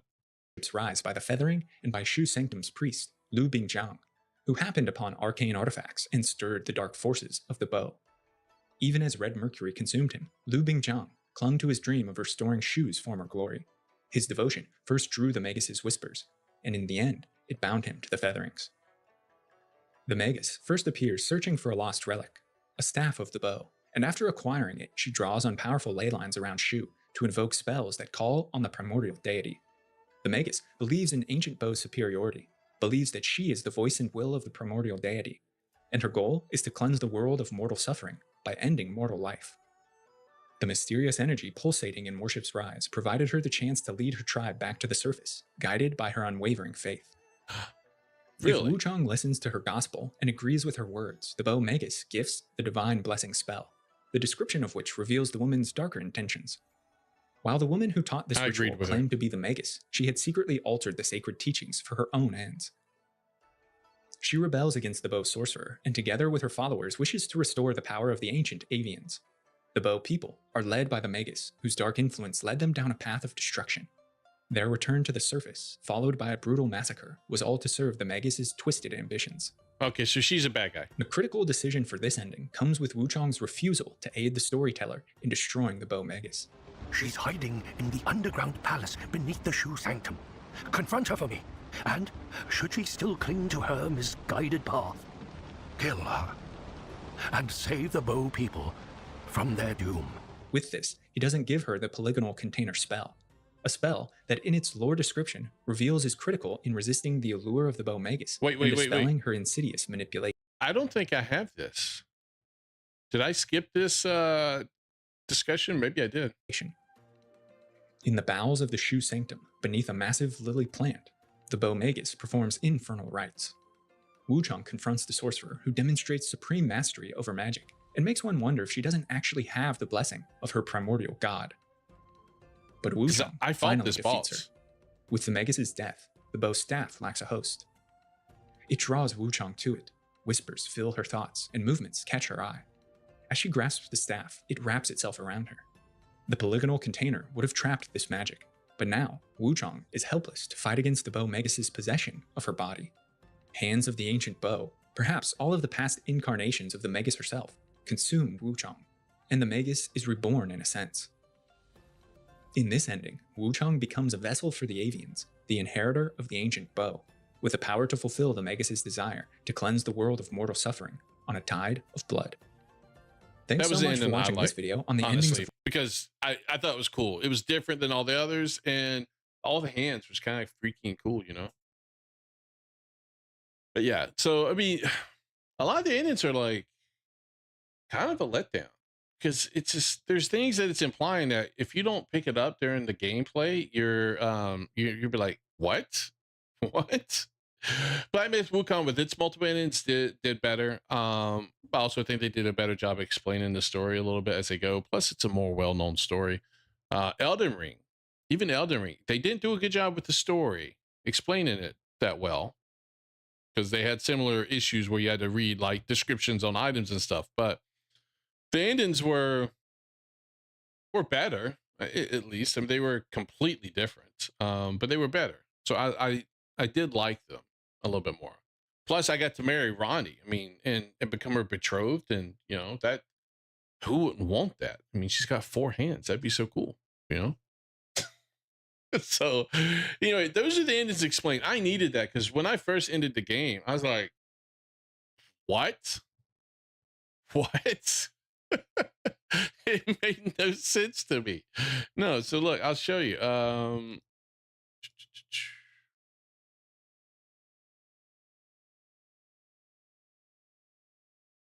This was my take on it. Right here. Hold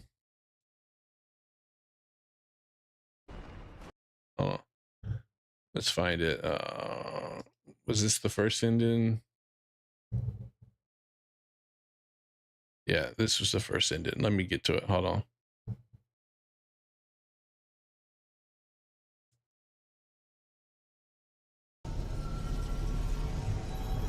Oh, am I hiding myself? I'm hiding myself. What the?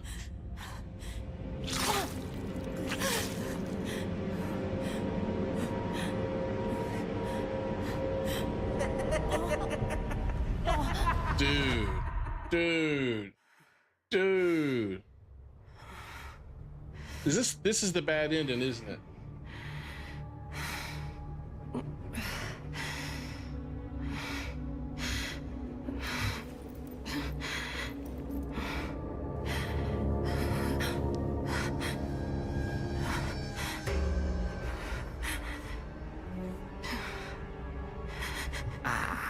You have finally awoken.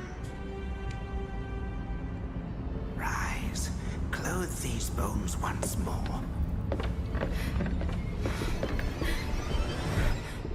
Who was that upstairs? You are awake at last. You know me? Indeed. Time Evil has motherfucker. passed, Oh yet my our God, paths should have can killed him. intertwine once more. I tried. They wouldn't let me kill him. My sword just goes right through him. That ending made no fucking sense whatsoever. That's not a bad ending. That's like the most stupid ending I've ever seen. See? Told you. The ending made no sense to me, man. No sense whatsoever. It was ridiculous. But at least I kind of understand a little bit more what's going on. He was like juicing my body like I'm an orange and put me through a juicer to make, I guess, potions for him so he can continue living, while he then tricks the other me that was coming down the stairs. Like, I was stuck in this cycle of resurrection where I was going through the same thing just to be juiced over and over and over and over again. It's not as fun as it sounds. Hey Angel, how's it going, man? So yeah, so those are the 4 endings explained. And I look, the only one that was interesting to me was the secret ending where I get possessed by the bow Magus, this one here. But I still feel like all the endings are a little underwhelming, honestly. the game's lucky that the game is so fun to play. Honestly, it really was. It was a fun game to play. So like I said, 8 out of 10. I enjoyed it. I don't know if you guys if you want to watch this, I'll post a link there. You guys can go get it. But it was, it's a good game. So, that's kind of, I still can't get over the disappointing ending though. I really can't. All right. So time to move on. So there's I've been meaning to get to this Phantom Blade Zero playthrough that was released a while back. I've been meaning to get to it. I've heard the game play looks good. It would be a fun combat action-oriented game. So I wanted to get to that real quick. But before we do, I actually have to pee. Give me 1 second, guys.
I'm back.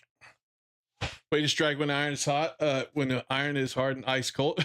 So okay, sure. All right. So Phantom Blade Zero. All right, let's go ahead and get into this trailer. Sorry about that. I drink a lot of water every day, and there's times where it runs through me faster than others. All right, let's go ahead and see what this is like.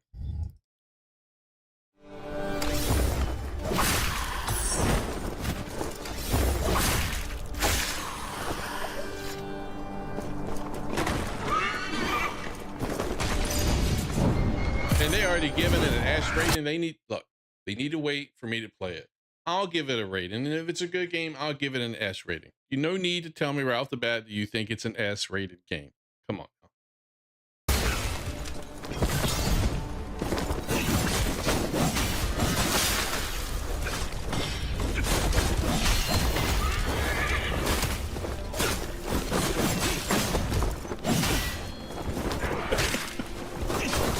Hey, Boost, how's it going, man? Oh, yeah, the chair react. Sorry, Measley. Yeah, exactly. This game looks to be really fast-paced. Did I just steal his weapon and stab him with it? Holy shit.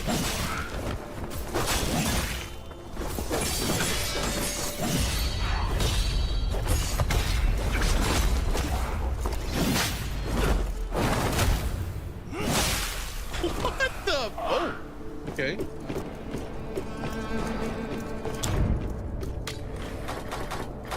All these different weapon types. Okay. Oh, he's using those. I like those. Oh, this has stealth in it? Is it going to be a better Assassin's Creed than Assassin's Creed? Oh, shit. Just snapped the neck. Amazing. Truly remarkable. This perfect transcension is nothing short of a miracle. They say there are even more miracles. The training ground. The training ground. Can't get in now. The gate's locked. And Alcade has the key. Okay. I wonder what his deal is. If I stand 50 meters away and spam the chakra, hey, if it allows me to do that in the game, I mean, the game, it's a valid way to play. Whatever it is, the Seven Stars are way out of our league.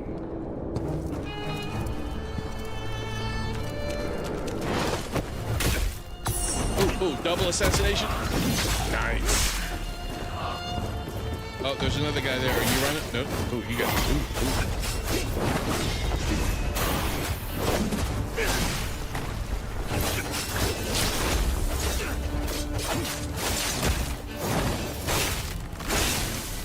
You know, the only thing I hate about fast gameplay like this at times is you see this in, what was it? Neo 2 also had this when I switched to like low stance because it was like really fast.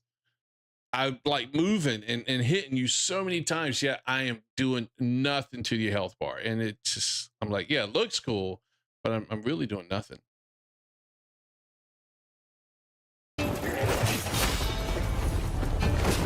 He's not throwing them. He's doing mainly with them there, Ancient. Oh, never mind.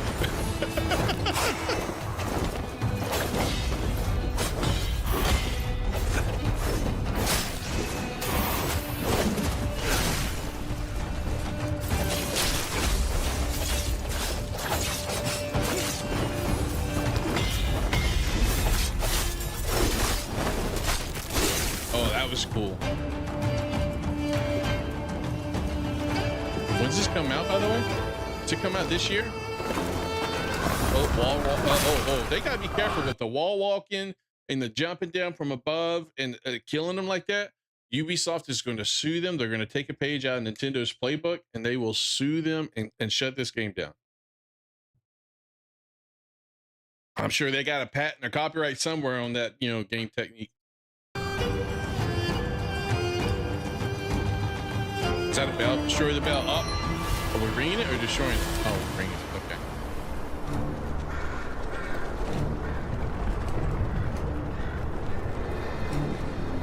Nice camp. Is that the save point here in this game? Ring a bell.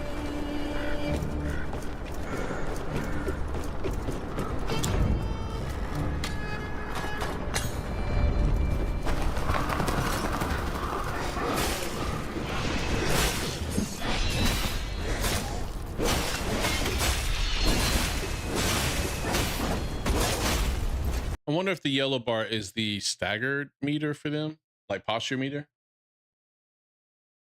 You think China give a fuck about? Yeah. No, they don't. They don't care at all. Well, Sony is suing Tencent for their Horizon knockoff, so we'll see.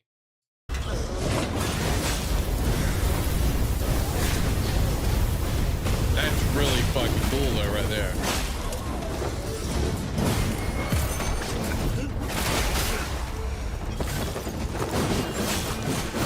That guy's backing up like, oh, nope, I've had enough.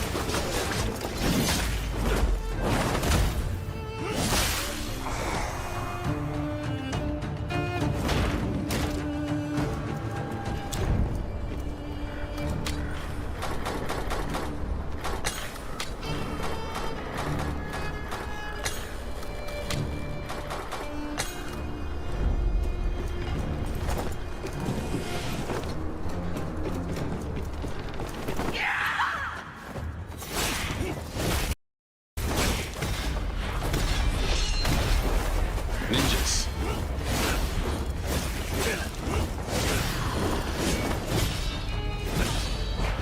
That seemed to be really fast. I like that. Hold on. The way he's jumping here. I don't know if he's in the middle of an attack or if he's just jumping, but watch. He's jumping. I don't know if this wasn't actually like a heavy attack he was doing. Or part of that attack combo, but then he blocks this arrow mid like jump, which is really cool because I would have thought he would have been fully committed to this animation and he would have gotten hit by that arrow.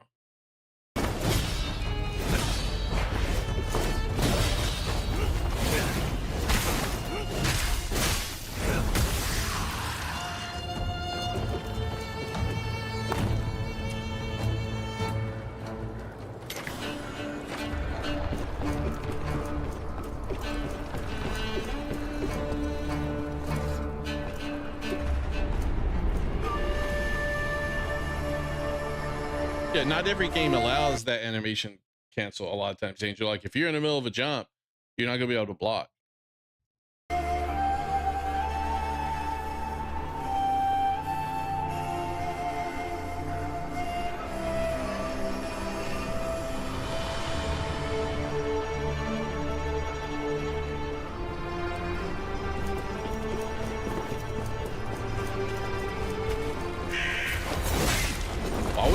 Why are we killing the bird?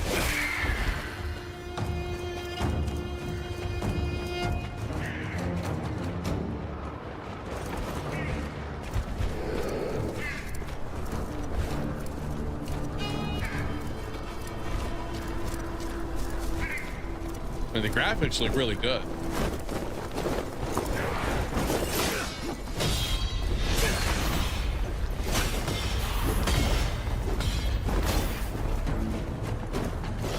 Oh, he's just running around aggroing everybody.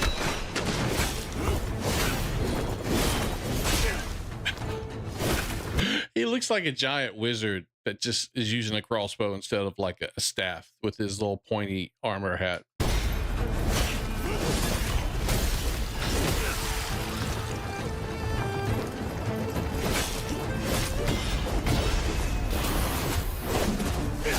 Okay, so can you do that to other people's weapons, or is it only the spear guys that you can steal their weapon and stab them with it?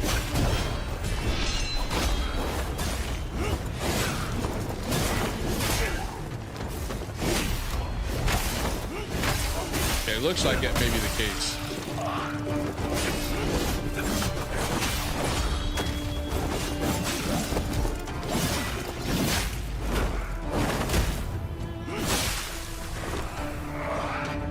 Yeah, all those attacks, I'm like, are those all like light attacks, or is he having to change between light attack, heavy attack, or is it like a specific button combination?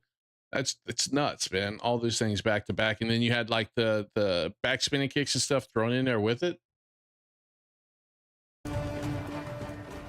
That hat can be used as a weapon. Definitely looks like it could be. Ooh, we got Fat Boy there. I never gave them permission to use my lightness in this game whatsoever. I hope you guys understand that.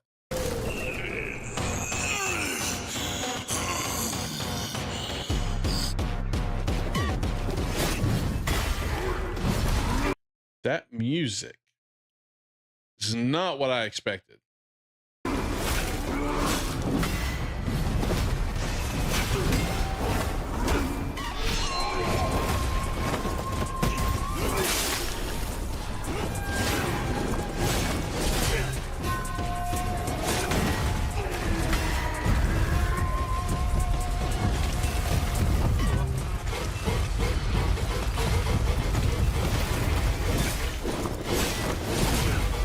Okay, so it looks like he's got a posture bar and a health bar. But that posture bar is not going down with every attack. Why not? Is that only when he uses an attack? Maybe that's a stamina bar.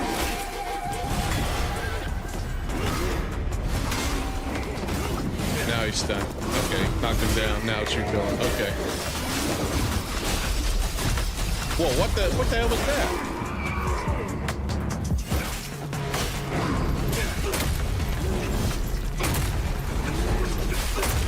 And he's trying to sit on him.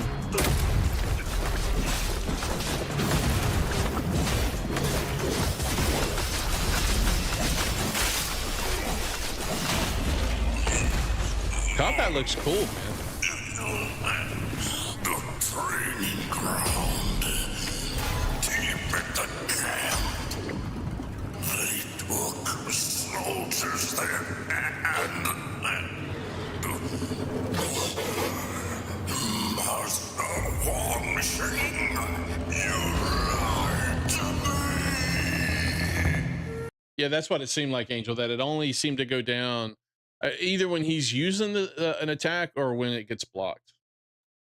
Similar to First Berserker Kazan.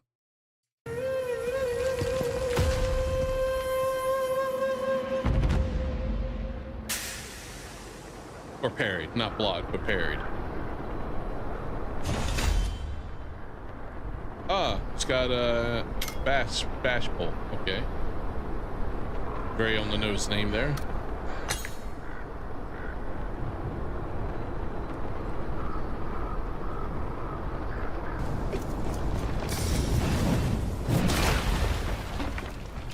Man, he's got like great storage for all these weapons.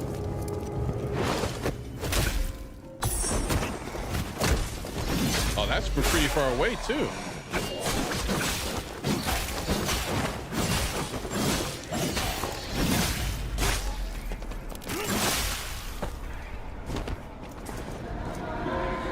is with that statue there having a bow on its face?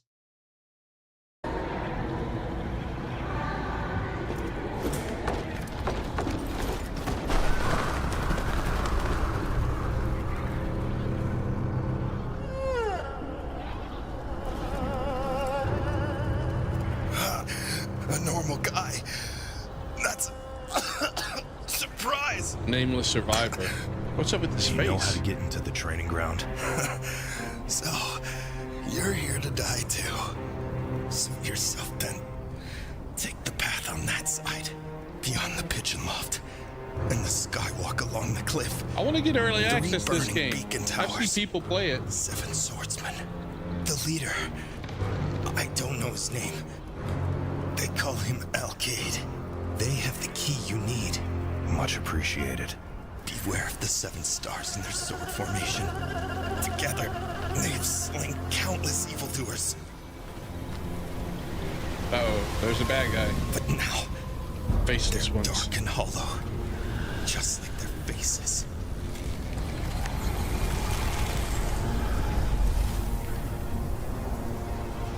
The faceless part. Is it caused by perfect transcension? What? Yes. It takes away your heart, leaving only a husk. They put you to sleep. And when you wake up, you're not human anymore. You mean you're... My face is evaporating, right? Never mind it. I poisoned myself. And death will claim me long before I transform into one of those things. Oh, okay. That may explain the bow over that statue's face then. Die in peace.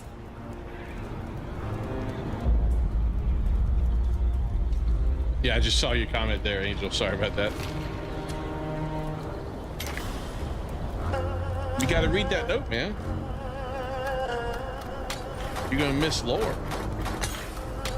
Hold on. Let's go back. Hold on. Where did it... I saw it. Hold on. There it is.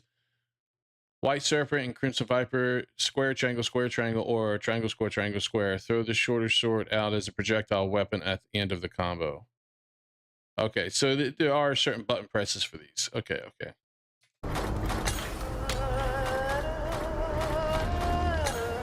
So it's not just light attack, strong attack.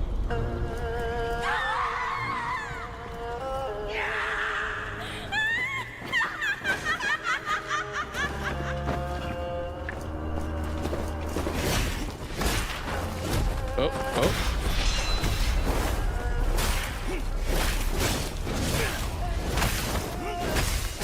Throw him over your shoulder. There we go.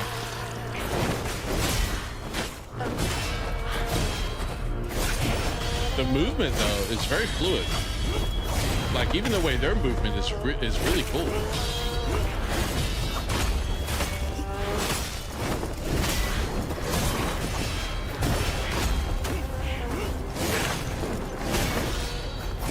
Feels very good. It looks like what I would see in a movie, honestly. The way they move. Not a Western movie, more like a Asian, China, Korean movie with combat. That's cool, man.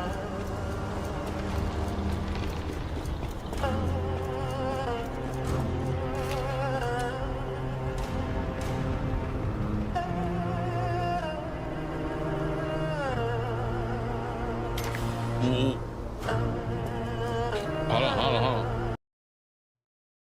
Hold on. After consulting the journal, a sister win of the Baishin sect used to be a kind person, but after receiving perfect transcension, she changed. Sometimes I swear there's a feral glint in her eyes.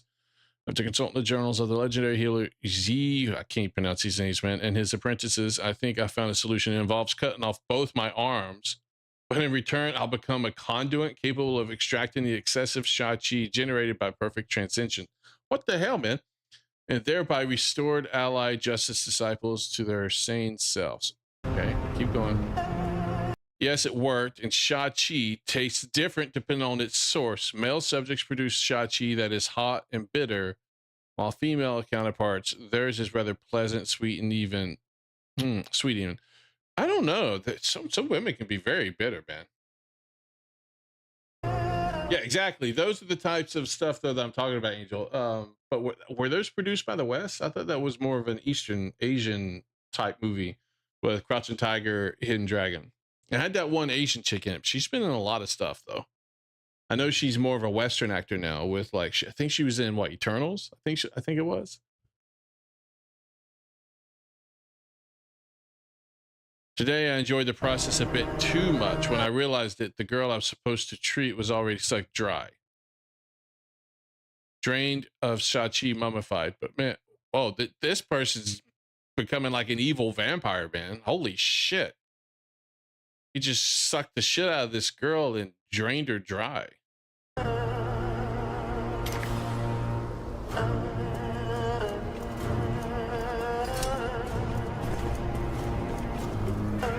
These people are nuts. That feeling here is more Shang-Chi as we are sharing souls.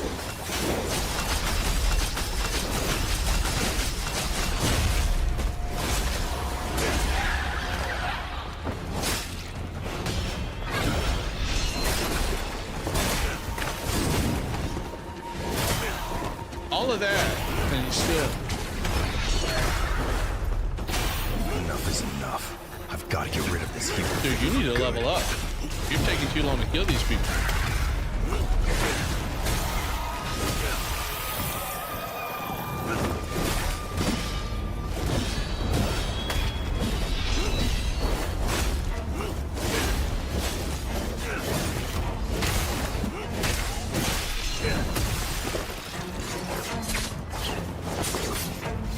Oh, he changed weapons. That looked like some sort of whip sword. Oh, it is.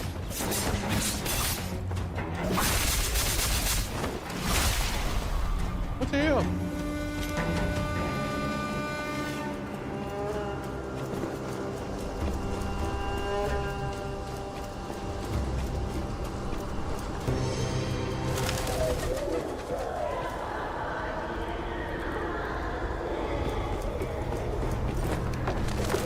Notice the quality of life. They don't have faces. When he neared the wall, yeah, nobody else was attacking him, and he wasn't getting boxed in. Is that what you're saying?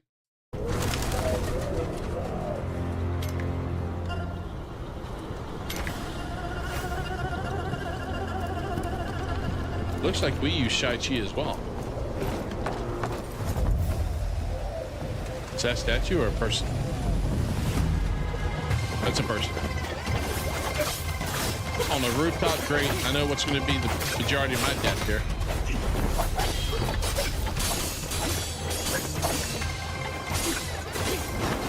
She's holding back. I thought he was about to jump off the side. Is there an invisible wall to stop that?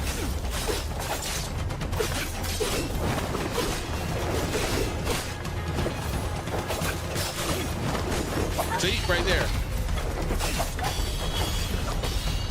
Oh, he's on the edge. Being pushed on for now. Are you running? That's cool. Why are you running? You were winning, man.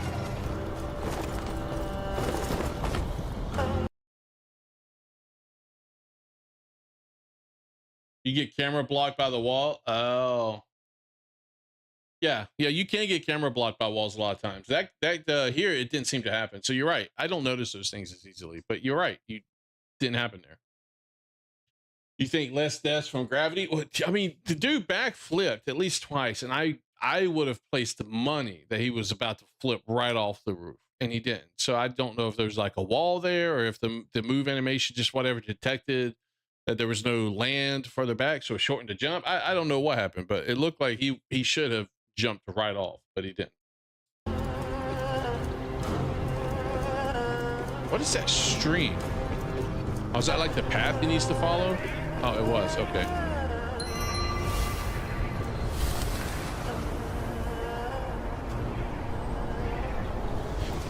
Yes, because they make the wall invisible. Well, yeah, that's kind of an invisible wall. Oh, you're talking about when those people are near the wall, like what you're talking about. I thought you meant up there on top of the roof.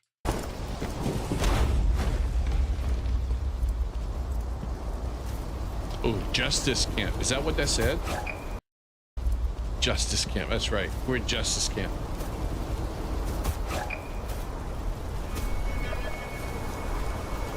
Now, what would really be cool for me is if you could make your character a woman.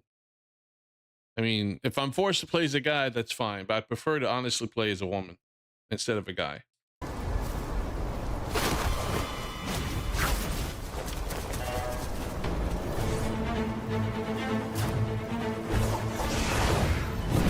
Chief Disciple of the Seven Stars. Okay. Now the question is, do you have to get rid of his other, like, disciples first? Oh shit, he jumped off the sword. That was cool.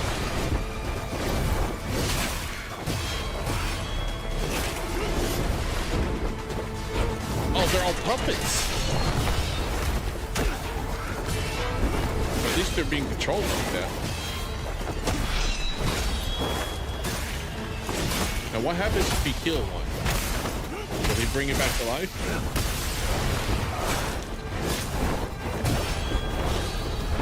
Doesn't look like it. At least not yet. Ooh.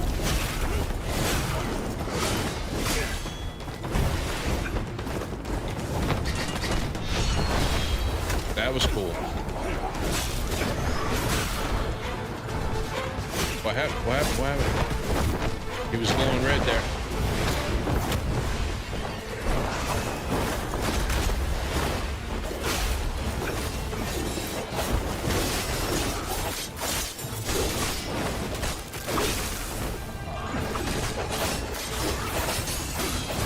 I think you'd want to focus on his other guys first, but maybe I'm wrong.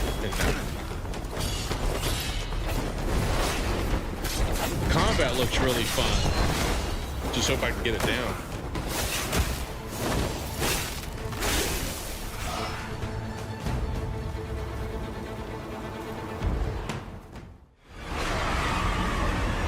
Uh-oh, second phase?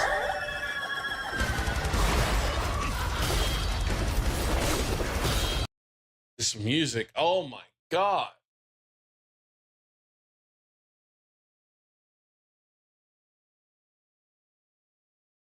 This music, holy shit, man. I don't know about the music.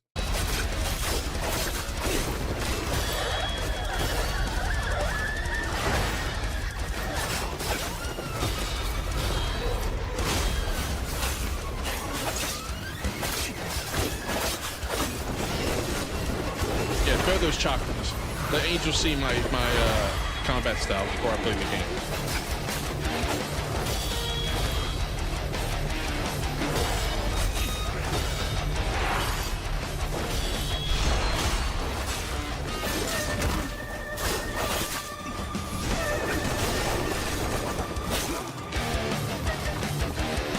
I feel like I'm playing like some sort of 90s game where they're breaking out in like heavy metal music or something.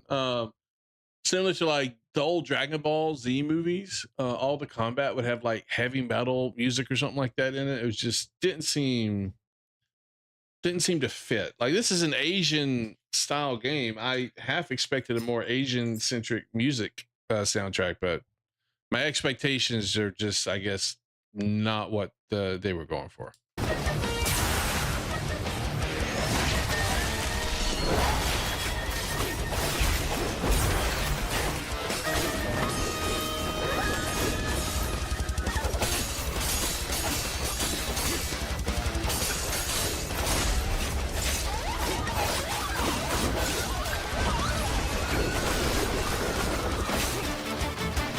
Nothing can What? separate us. Not even in We should have killed her earlier. Why did you let her live? Now you gotta fight her too. And he's recovering. 2-on-1. Usually that's a good time, but I don't like those in these games.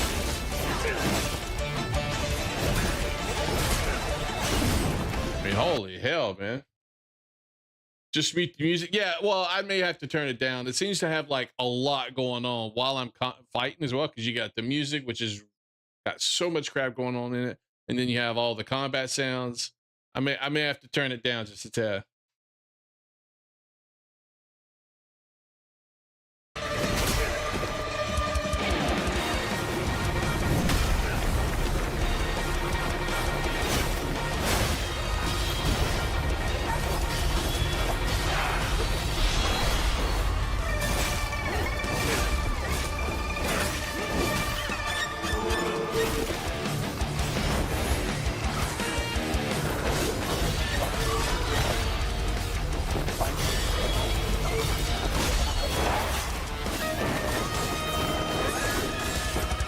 haven't seen him heal though. Has he had to heal?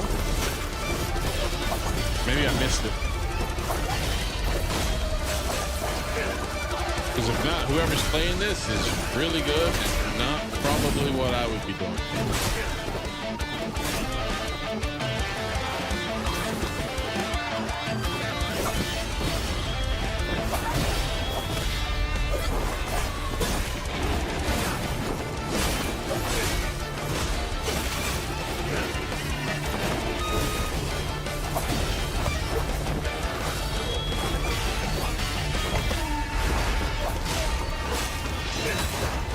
Oh, she's dead. I will be waiting on the other side. Oh, she's threatening me in death.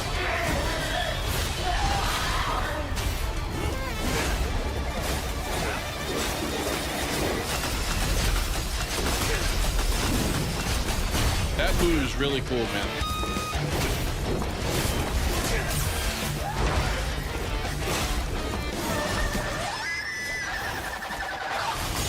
Oh, his little puppets are moving him around. Like he's on like a circus, like tightrope or whatever it's called, where they move you. Holy shit. Scorpion. Like, get over here. That's really good, man. That was really good.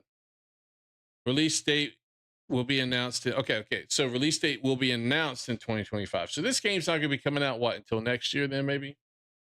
Maybe. Yeah, unlike me, he hadn't taken any damage. Yeah. Oh, Turtle's definitely going to love this soundtrack. I mean, don't get me wrong. The music itself isn't bad. It definitely helps hype up the boss fight and make it feel like it's got more urgency to it, I guess you could say. But I just, with it being more of an Asian style game, I just thought you'd have Asian style music from that time period, not more of a modern rock, type of music. So it's because the boss, it causes the boss to have a unique interaction. Yeah, which is really cool. But then you're fighting 2-on-1 and like, yeah, maybe I should just kill you now. That way I don't have to deal with it. It's nuts, man. Hopefully this game comes out this year, but my fear based on this down below, it's not going to. It's going to be 2025 when it's announced and then come out in 2026. No, that's not the type of music they had back in that time period, Angel. I said not more modern music. They didn't have electric guitars and drum sets and stuff back then. I perk up my ears, I can hear. Oh, yeah. Mm-hmm. So if I get a banjo and I play it over top of rock music, can we call that bluegrass? I don't think so.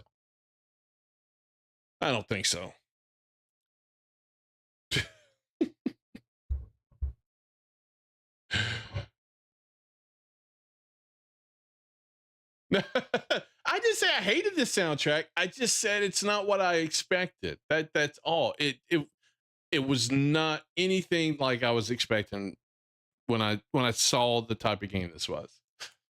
So, but I actually I like the music itself. There's a lot of things that have music like that in it. A lot of games, a lot of movies. It's just if it doesn't fit what I was expecting, it kind of throws me back a little bit. The guitar just overlay it. Yeah. So it's mainly the rock music. I never said it was bad. I just said what's with the music. It's like in Assassin. No, okay. In this example, the music was bad, but it's like in Assassin's Creed when you got the black samurai walking through Japan, and all of a sudden you hear rap music. You're like, what the heck? But I make a valid point, but have you considered that you actually, I don't know if I hate the soundtrack, honestly. I really don't. When I play the game, then maybe. Music is a big part to a game. Maybe I won't like the soundtrack. I have no idea. It's not what I went into this video expecting. That's all. Yeah, I'm streaming Monster Hunter Worlds tonight. We're going to start that game with the wife. We'll probably be doing that every Friday night. Because we're gonna duo it. So seeing how she's not gonna be able to play it every time I stream, it's probably going to be, on Fridays right now.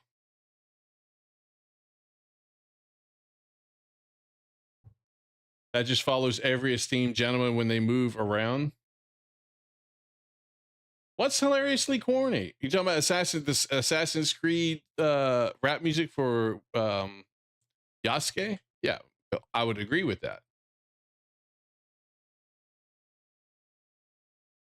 But I can't play it because I'd get copyrighted. But go back and watch some of the Dragon Ball Z's movies, and when the combat actually starts, it's just like rock music or heavy metal music that you do not expect to hear or see there, and it throws you off. And I think it's only done. I don't know if I'd have to listen to the original releases and sub. I don't know if it was done for the Japanese. Maybe it was.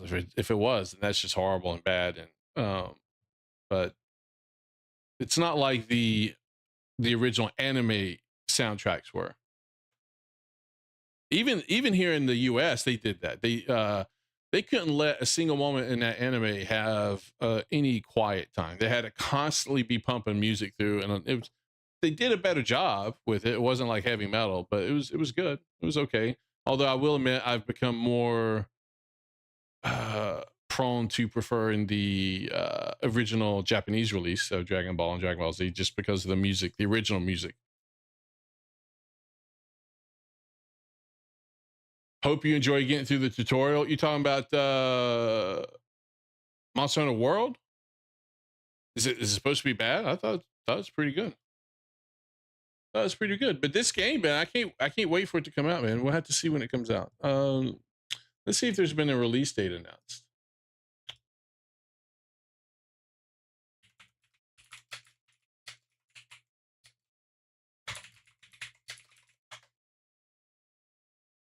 Oh, fuck. Released, scheduled to be released fall of 2026. Oh, well, that kind of sucks.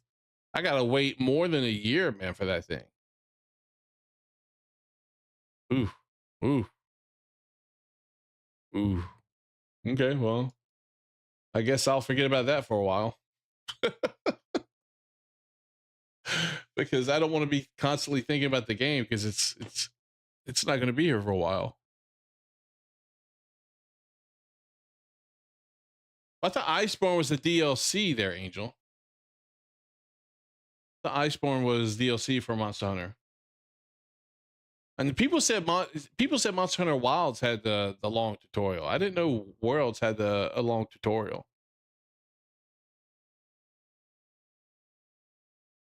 Now here's the question though, Angel. At what point can my wife and I do like co-op kills together? Have I heard about Witchfire? I have not. I've not heard about Witchfire. But there was also, where's that? Trying to look for it. Give me a second. Is that in general? No. Was it games? Oh, okay. Thursday. Okay, you just posted that. Okay, I'll look at that. I'll look at that now, actually. Supposedly a Souls-like, roguelike, FPS, and RPG. What? It's a game of everything. All right, let's take a look at it. Never heard of it. I need to unmute it. Hold on. While the rest of the industry argues about crunch, live service roadmaps, and how to squeeze another tenner out of cosmetics, a tiny indie team of 12 Polish developers spent 10 years making a unique shooter that just works. No battle passes, no daily challenges, no premium currency, no cosmetics, just guns, magic, progression, discovery, and that dangerous feeling when you keep telling yourself, just one more run. So this is a first-person shooter. 90% positive Steam reviews from over 10,000 reviews, made by a studio that respects you enough to let you fail, adapt, and try again, and all for just 30 quid. This is Witchfire, made by the Astronauts, a studio based 30 quid. Wasn't that in Harry Potter? Oh no, that was Quidditch. My bad. What currency is quid? Kind of curious about that one. Hey Siri, what currency is quid? Oh, that's British? I thought they used pounds. Interesting. Okay.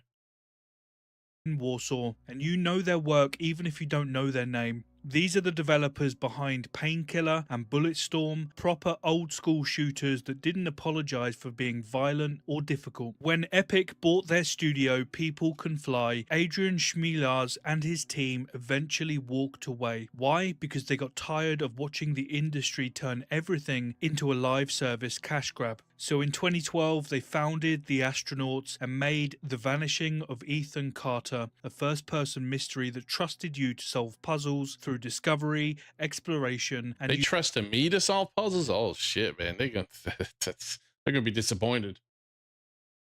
What is the value in fake money in real money? Yeah, that's true. I mean, all money's fake, honestly.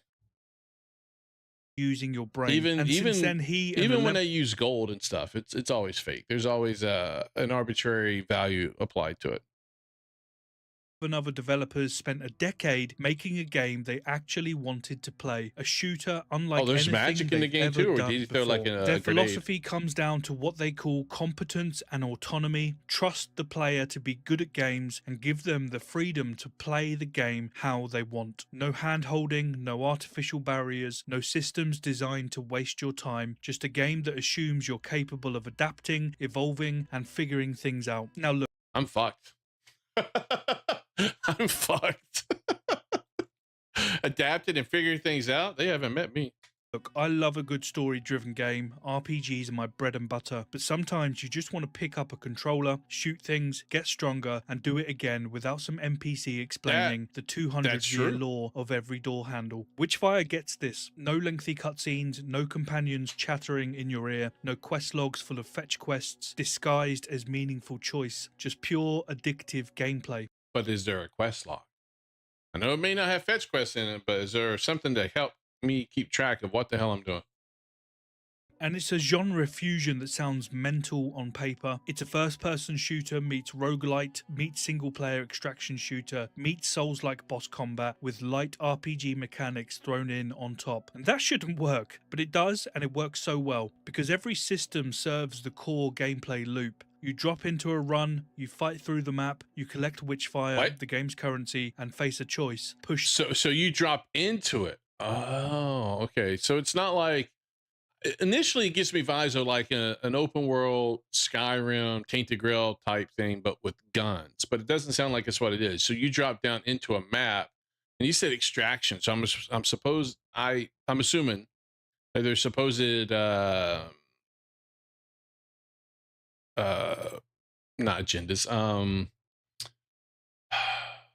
things you need to accomplish during each run to be successful, and you could fail it either by dying or I guess not completing your items or checklists or whatever. It's an extraction shooter. Okay, deeper for better rewards or extract. Have I played one of those before? Would Fortnite be? No, Fortnite's not. That's a battle royale. Elden Ring, Night Rain. No, that's not really an extraction shooter. I mean, it's not a shooter, but you know what I mean. I don't know if I've ever played one of those.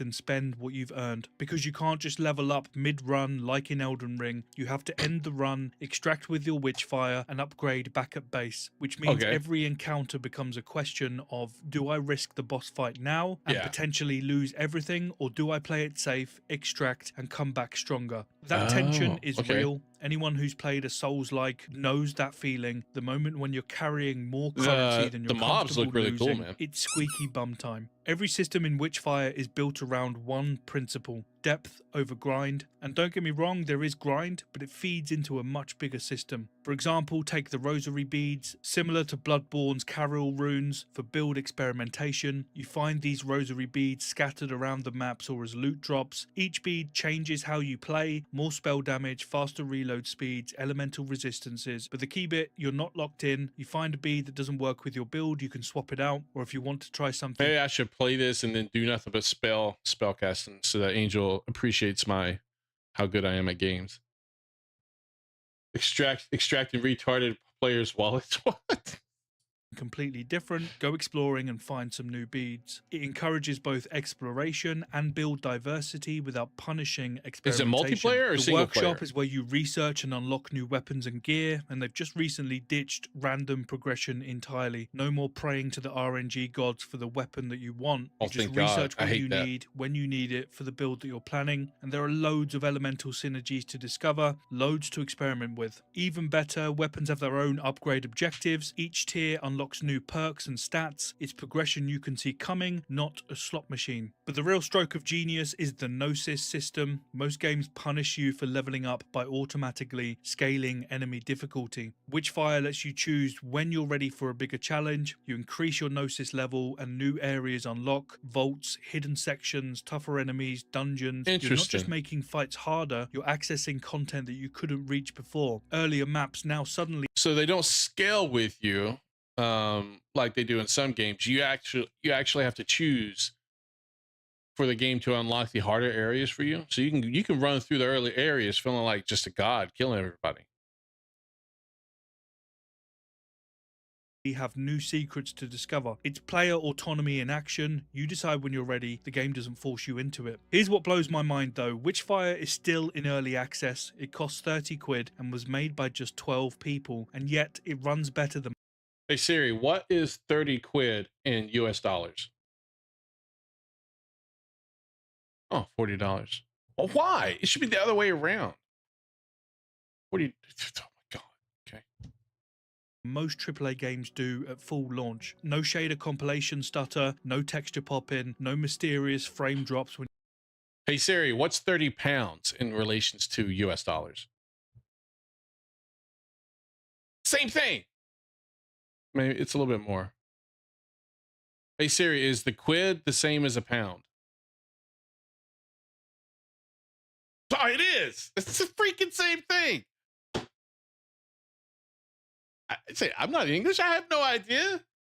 I don't speak their terms.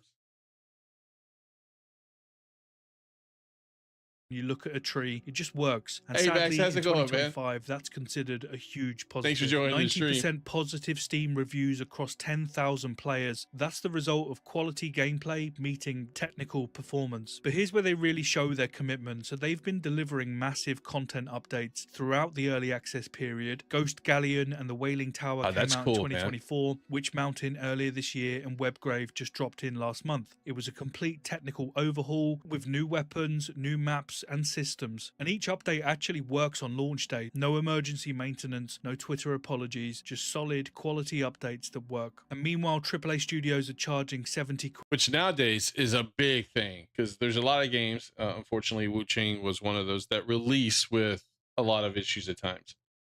Meal prep today, nice. So what, you prep for the whole week?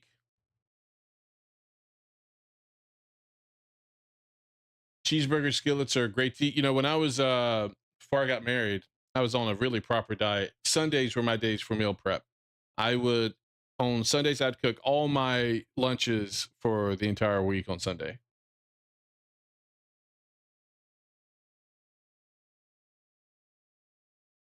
Yeah, it looks very, it reminds me a lot of Tainted Grail, but with guns, which is kind of cool.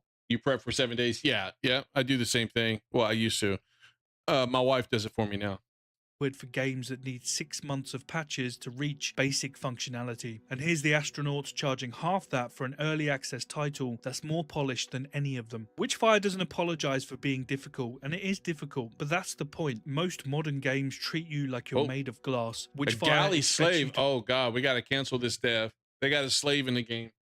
fail, learn, adapt, try again. The developers follow what they call the 3 paths to victory philosophy. Borrowed from Soulsborne games, you can win through skill, smarts, or power, perfect aim and movement, clever use of abilities and environmental knowledge, or grinding levels and better gear. But here's the key difference from something like Destiny. Enemies don't become literally immune if you're underleveled. No big red... Why does it look like he's got wings? Look at that. When he's firing a gun, it's like he's got wings.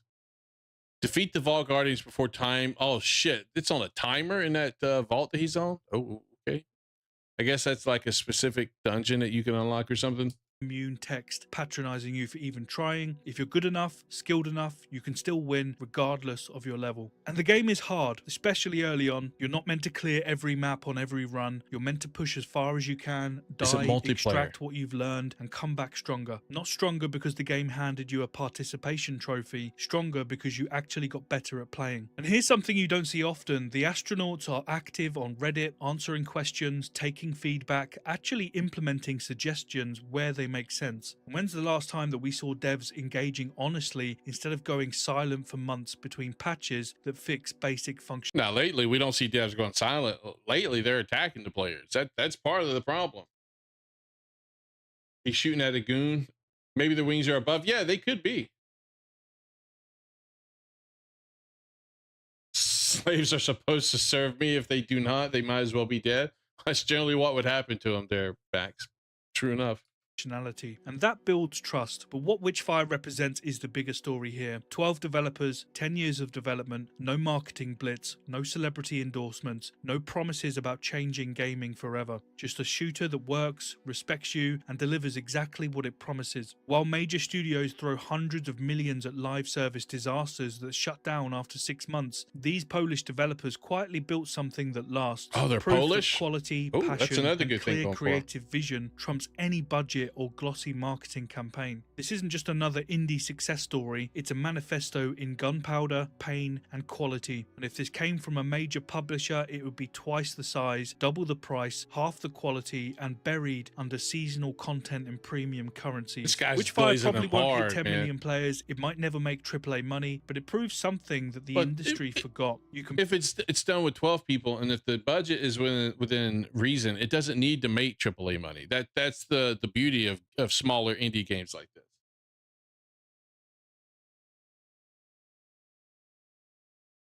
Yes, Measley. Yeah, it's just slang. That's what Siri was telling me.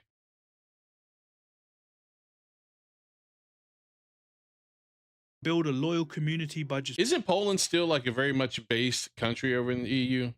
They haven't bowed or bent the knee like Sweden has.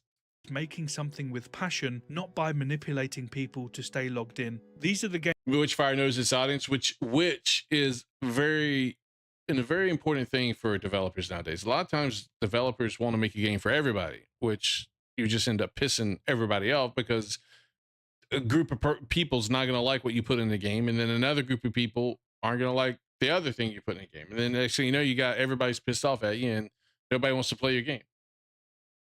Games that we should support, games made with the sole purpose of delivering quality, not siphoning wallets. It's what happens when developers still care about the craft. Witchfire isn't just a great shooter, it's a rejection of everything wrong with modern game design. Those if you are want scary more honest looking. coverage of games that actually matter, not because someone paid me to say it, but because they're actually worth your time, then subscribe. Otherwise, go play Nice. Witchfire, support developers who still care about quality, because it still The matters. game looks even if- good.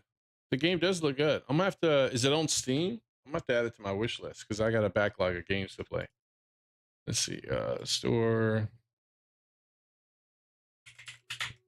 Witchfire. Start to say Witch Killer. I'm gonna add it to my wish list. It always starts a video whenever I do that. That's nice, man. I like that. Thanks for recommending that, Boost. I hadn't seen that one before. The corruption is creeping in. Yeah, that's the problem. But didn't they just, Max, didn't they just elect this president who's, I saw him doing push-up contest with this younger kid on Twitter. And then he's like, seemed to be very based. Deep Rock Galactic. I don't think I've ever heard of that game, Measley.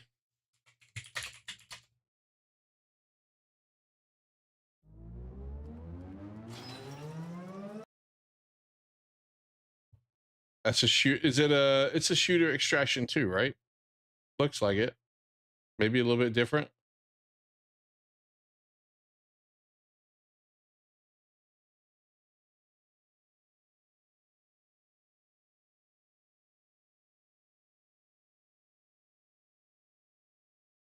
And many people in well, he's probably very divisive there, Max.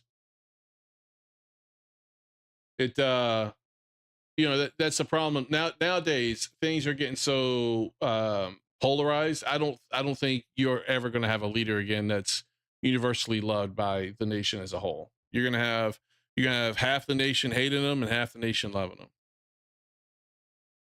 All right, let's look at it.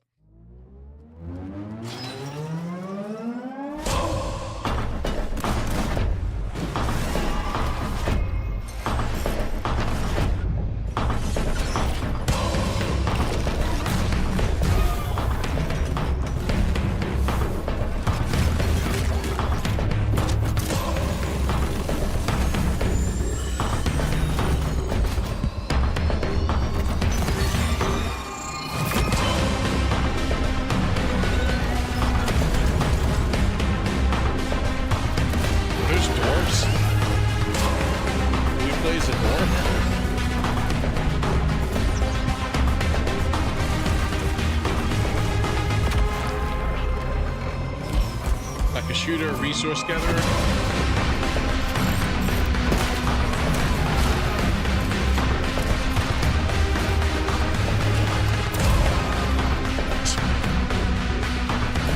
Think that's working in the game?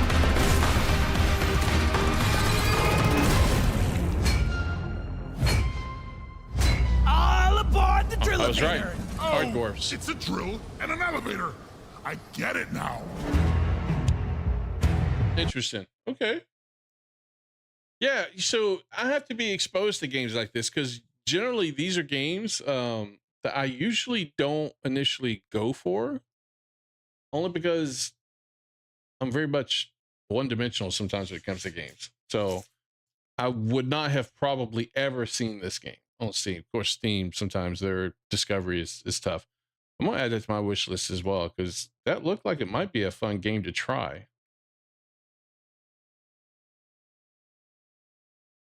So it looks like you have to protect your mining operations from the bugs. It's like when I see the bugs, it makes me think of Starship Troopers, man.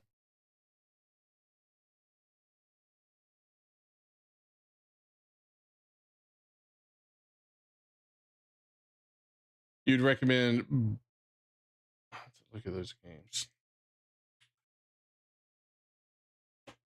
You guys got a lot of games. I have to put that on my list of things to look at. You have no interest in seeing logs from AWS. All right, let's see here.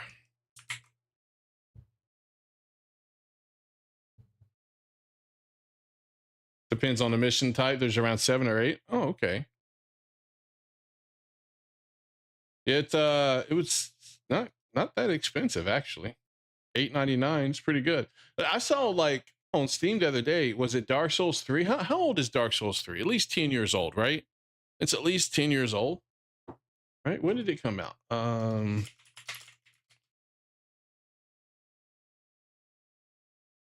Why am I having to put it may contain content not appropriate for all ages. I gotta put my birth date in.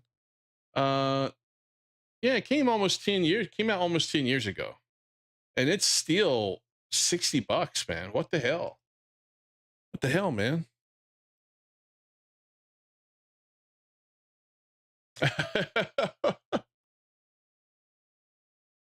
You can recommend a lot of Iraq. Hey, I like those. So look, I love those games, but I never find myself playing those games. That's the problem. I end up just playing other things. Mainly because right now when I play a game, I'm streaming it. So I don't really have time where I'm playing a game and I'm not streaming unless it's on my phone. Yeah, it's $60. That's ridiculous, man. Crazy that it's a 10-year-old game and it's still going that, for that price. And so it reminds me of I think Nintendo did this with the Switch 1. Like they recently increased the price of the Switch 1. They try to blame it on other things, but I think it's the same thing that you saw with what was it, Horizon with Sony. Horizon was it was pretty cheap. But then when they announced the remake or the remaster or whatever for it, they increased the cost of the original game. They bumped it up to what it, I guess, originally was or something like that. Probably because they're like, oh yeah, people are going to go out and buy the original so they can play it before the remake. So let's pump up the price of the original so that people will just be forced to wait for the remake.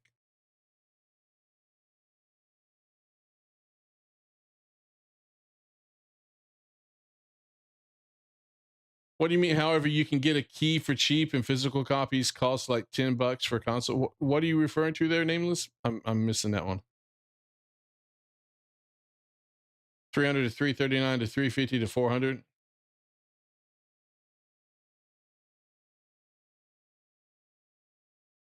Yeah, I don't like how they keep the prices the same. I'm like, dude, if your game's old, put that thing on sale. Something. Yeah, you know that's why they did Nameless. Because here's what they said. Didn't the president come out or somebody from Nintendo came out and says, well, if you can't afford the Switch 2, then just get the Switch 1. And then they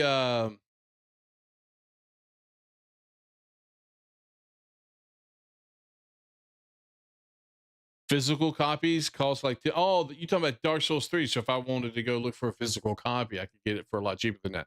Oh, okay. Well, that's kind of sucks because I can't play it on my computer. But Nintendo came out and said if you can't afford a Switch 2, get a Switch 1. And then they turn around and you know, boost the price of the Switch 1 up to within $50 of the Switch 2. That's ridiculous. Yeah, you made your money from it already. Yeah, it's ridiculous. It's like, well, if you can't afford this, get this one. Oh, which by the way, I just increased the price on it as well. So, you know, take your pick.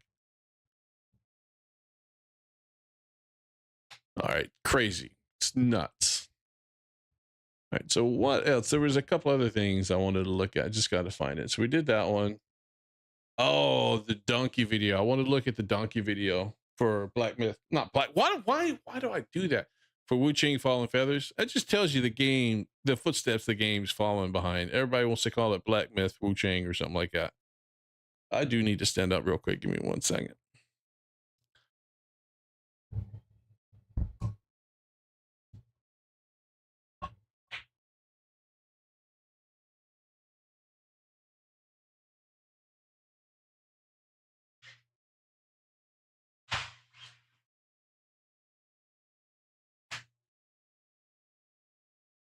Man, I can only sit for so long.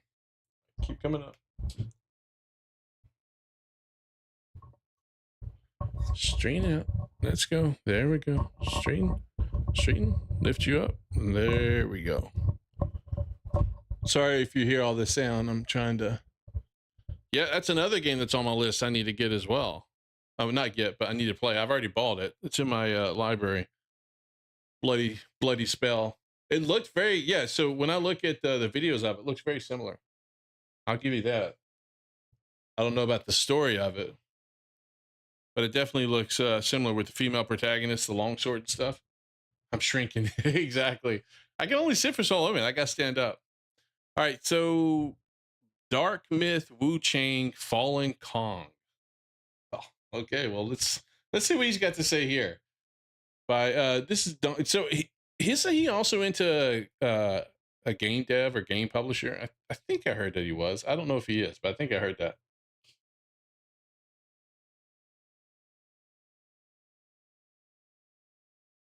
Pizza Tower. I don't think I've ever heard of that one either. Let me take a look real quick before I start the video.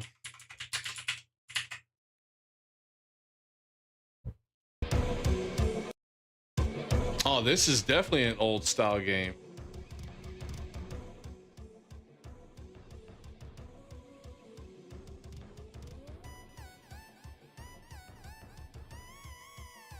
I've played plenty of games like this, but I just haven't played games like this in a long time.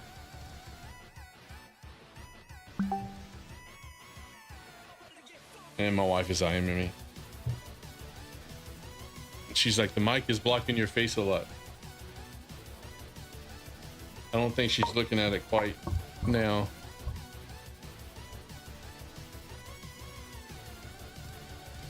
Hey, Sword Master, how's it going, man? Pizza Tower was all the rage a year or two ago? Really? How come I never hear these things? Of course, to be honest with you, I wasn't. A year or two ago, all I was doing from a game perspective, all I was playing was Final Fantasy 14. I didn't play a lot of different games up until recently. All right. Dark Myth, Wu Chang Falling Kong. Let's go ahead and see what he's got to say about this. Hopefully he gives it a good review. Myth Wu Chang. The official website describes this as a Dark Souls-like. Dark Souls. It's a Dark Souls-like where you play as a pirate with amnesia. So second pirate with amnesia game of the year, 77th Dark Souls. Would you believe I went through the whole game and didn't realize she was a pirate? I did not realize that at all. I was in a hole and never bothered coming out. Yeah, I pretty much was. MMOs was my thing for the longest time.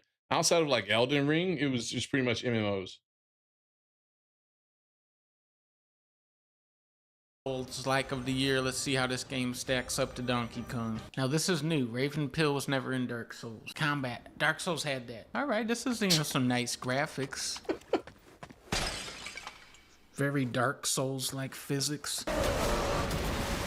If I was playing as Donkey Kong, this boss would be dead already. Dropping to 0 health results in your death. That's a new mechanic. Head to the place where you fell to reclaim the red mercury that you lost like Dark Souls. Dropping your health to 0. What? Hold up. Dropping to 0 health results in your death. He's like, oh, that's a new mechanic. New mechanic. Head to the place where you fell to reclaim the red mercury that you lost like Dark Souls. Okay. This enemy is nearly impossible to defeat. I'm just really good. Now, can you cut the bamboo trees? Oh, uh-oh. You could cut the bamboos in Warhammer. Uh-oh. He better not bring up, Astrobot. he better not bring them up. I don't know if this game Okay, good, he did. Okay. If this was Donkey Kong, forget the tree. The I whole thought he was about to bring up Assassin's Creed. mountain would be gone by now. Now, Donkey Kong would be able to survive this jump. Can I survive this jump? I don't know, you guys, if this is quality or not. Fortunately, you can still speak for now. I don't think she can. Jump. Oh! That's what I would have done. In fact, I probably did several times. Oh, shit. What happened? You died. You have fallen. That's that new mechanic where you got the 0 health. Yeah, literally. Dying increases your madness. No, it doesn't. The graphics are pretty good. The plunging attack. This is my trademark. I do the plunging attack every night, baby. I know how to do that perfectly. Attack. Plunging stroke. Dude, you need more practice. We can tell, you know, he's still a virgin. I'm a wizard pirate now. So far, the best part of this game is the wall graphics. The wall graphics are very good on this. Oh no, I have like 1 HP. Oh god, oh god, oh He's god. gonna jump he on does you. too. Oh, Nope. he almost won. This is a nice tree. Look at this. This is like a look at the tree and look at the wall type of game. I'll just send you to the afterlife. No, it's lunchtime. Oh.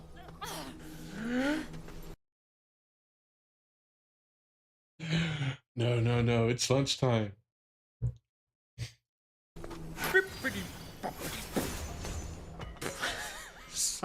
Seems too strong. You know there's gonna be a guy around this corner. Classic guy around the corner part. Early on, that spell is strong, but it's weak later. In fact, a lot of spells don't seem that strong later. Then he's got to be around this corner. Okay, he has to be around this corner then. Oh. Dude, on the ceiling type of game. He handled that much better than I did.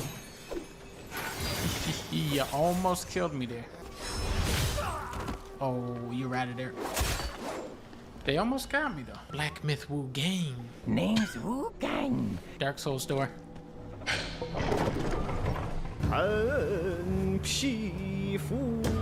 The singing is good like Donkey Kong. Donkey Kong had singing in it? Mountains near, rivers, eons pass. Dude is reciting me a poem? Dark Souls, how come you guys didn't think of that?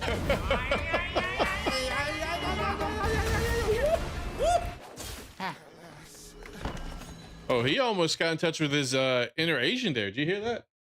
Watch, listen. Oh, see it? He almost got his, you know, Bruce Lee going on.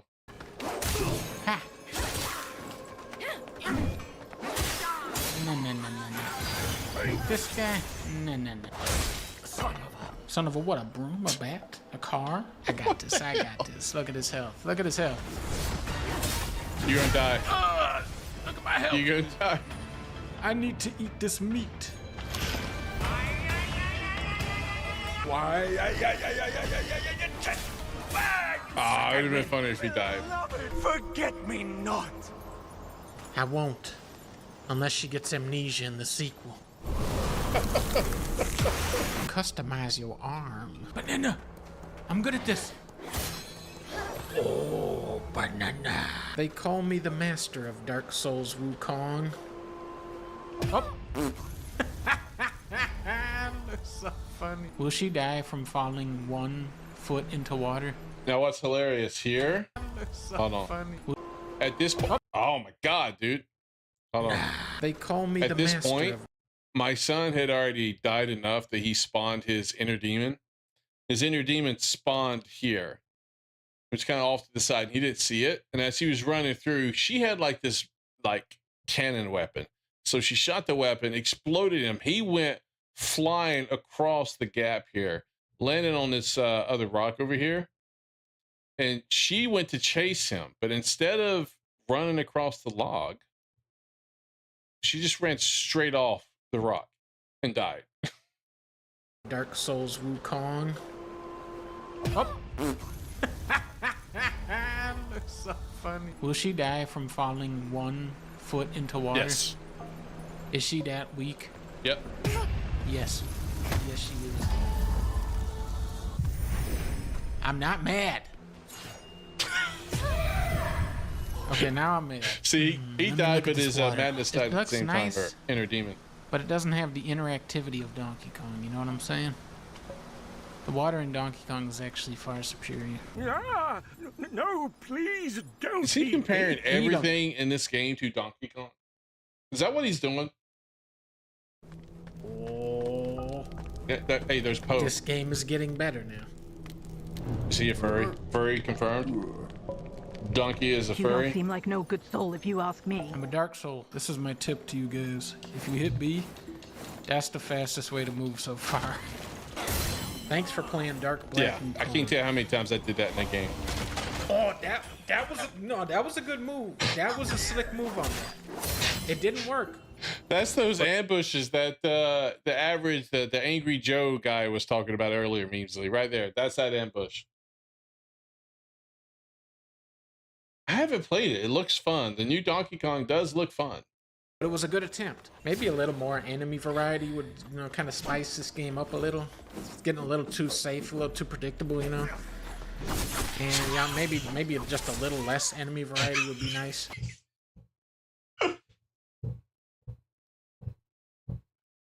Please tell me he's adding all this dialogue after the fact. Because if he's like this while he's playing, holy shit. No, my battle is not with you. I'm stupid. I'm not mad. Oh, look at how red this.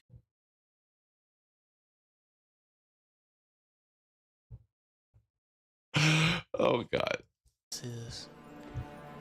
Red is the scariest of all colors. True. That's why it always represents evil. How did she survive that fall?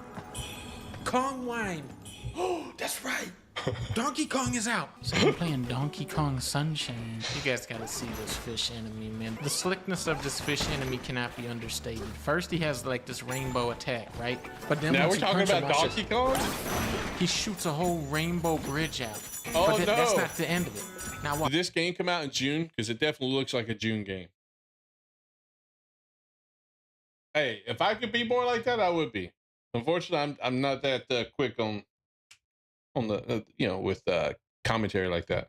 You can tear off a chunk of the bridge and start flying, but then you can surf on it.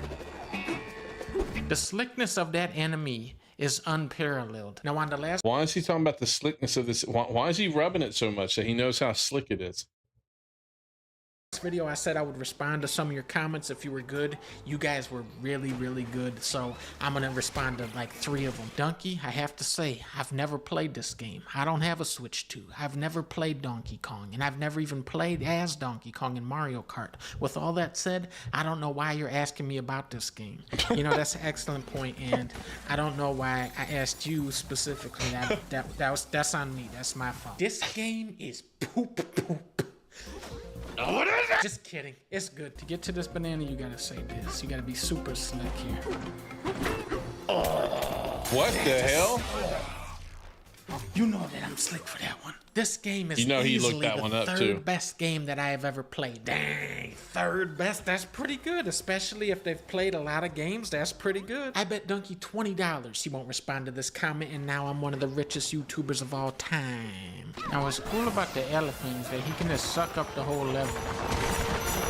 There was a level here. It's gone. He turns now. into an elephant? Elephant Kong ate it. Man, Nintendo's losing out on creativity. They already did that trick in that last Mario game.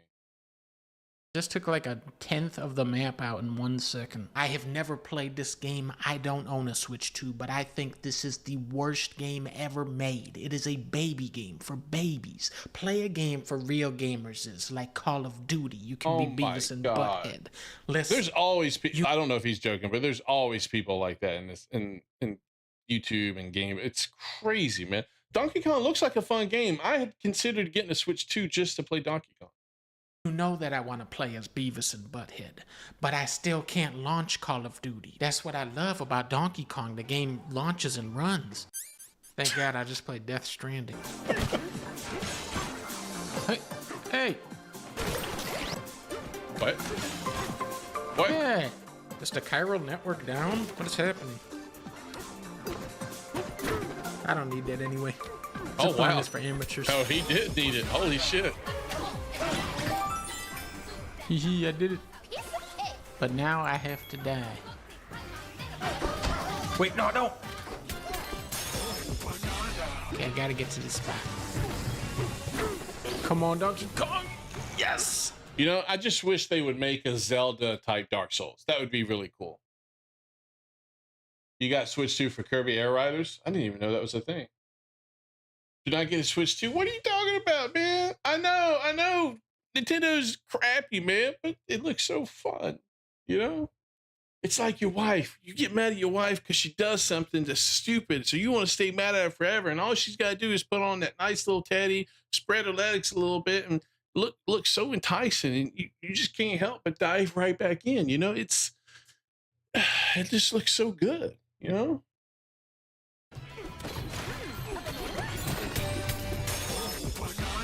Look at this water.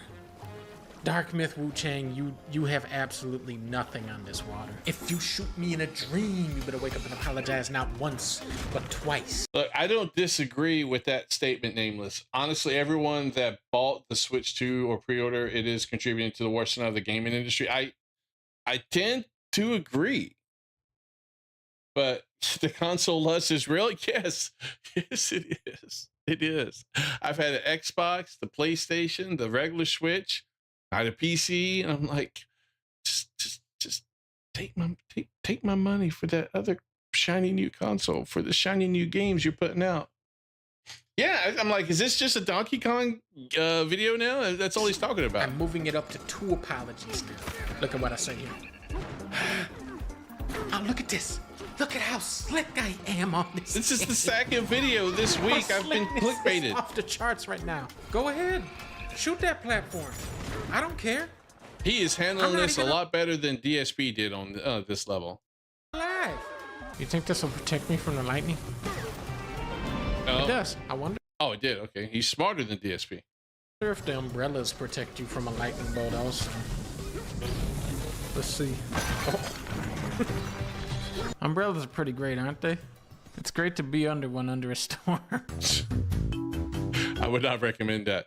Okay, I was a little tricked there. I thought it was gonna be more like, you know, Wu Chang related video. I guess he did half and half. What did he switch over actually? It's about 9.5 minutes long. Okay, he's still talking about it here. Okay, so around the 6 minute mark, he switched over, or just before the 6 minute mark. 550, he's still talking about it. So, controversies aside, Swordmaster, I kind of feel the same way overall, that it's not worth it, but it would be hard not to like, because the Donkey Kong game looks incredibly fun. I love Mario Kart, so I mean, it's hard, man. It's hard.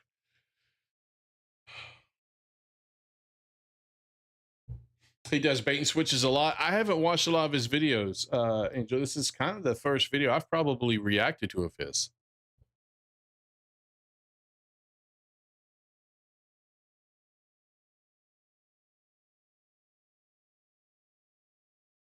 Nameless, I kind of agree with that. Oh my God, means it only took 5 minutes, 55 seconds for the review to get good.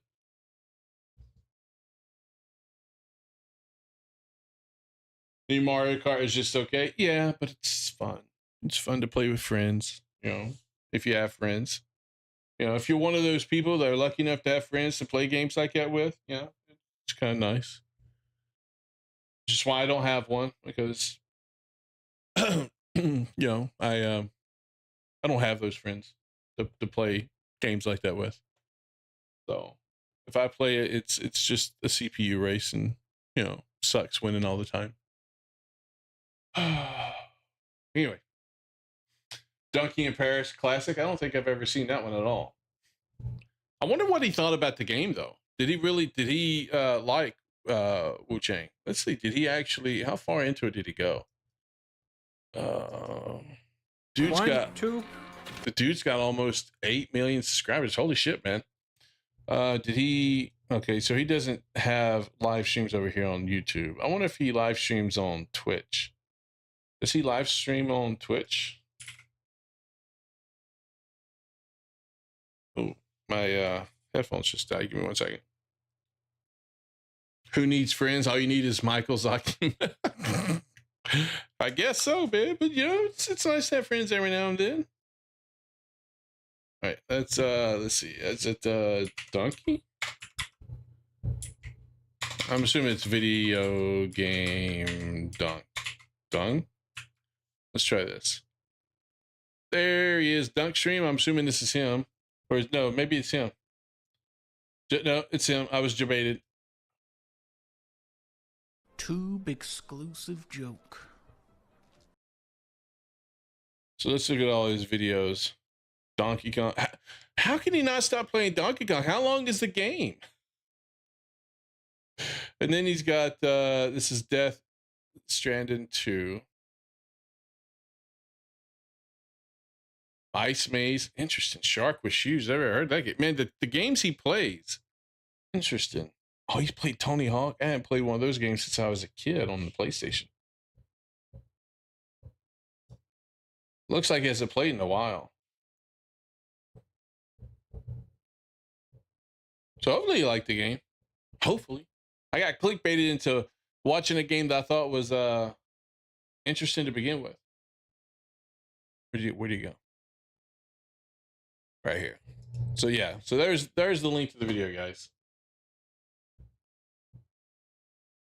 Yeah, if you only play 1 or 2 hours at a time, it makes sense. Yeah, that's the only way you could have so many streams of like a Donkey Kong game. Because I can't imagine that game would take that long to play, you know?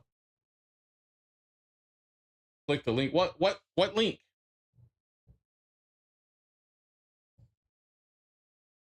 link? Oh, okay, right there.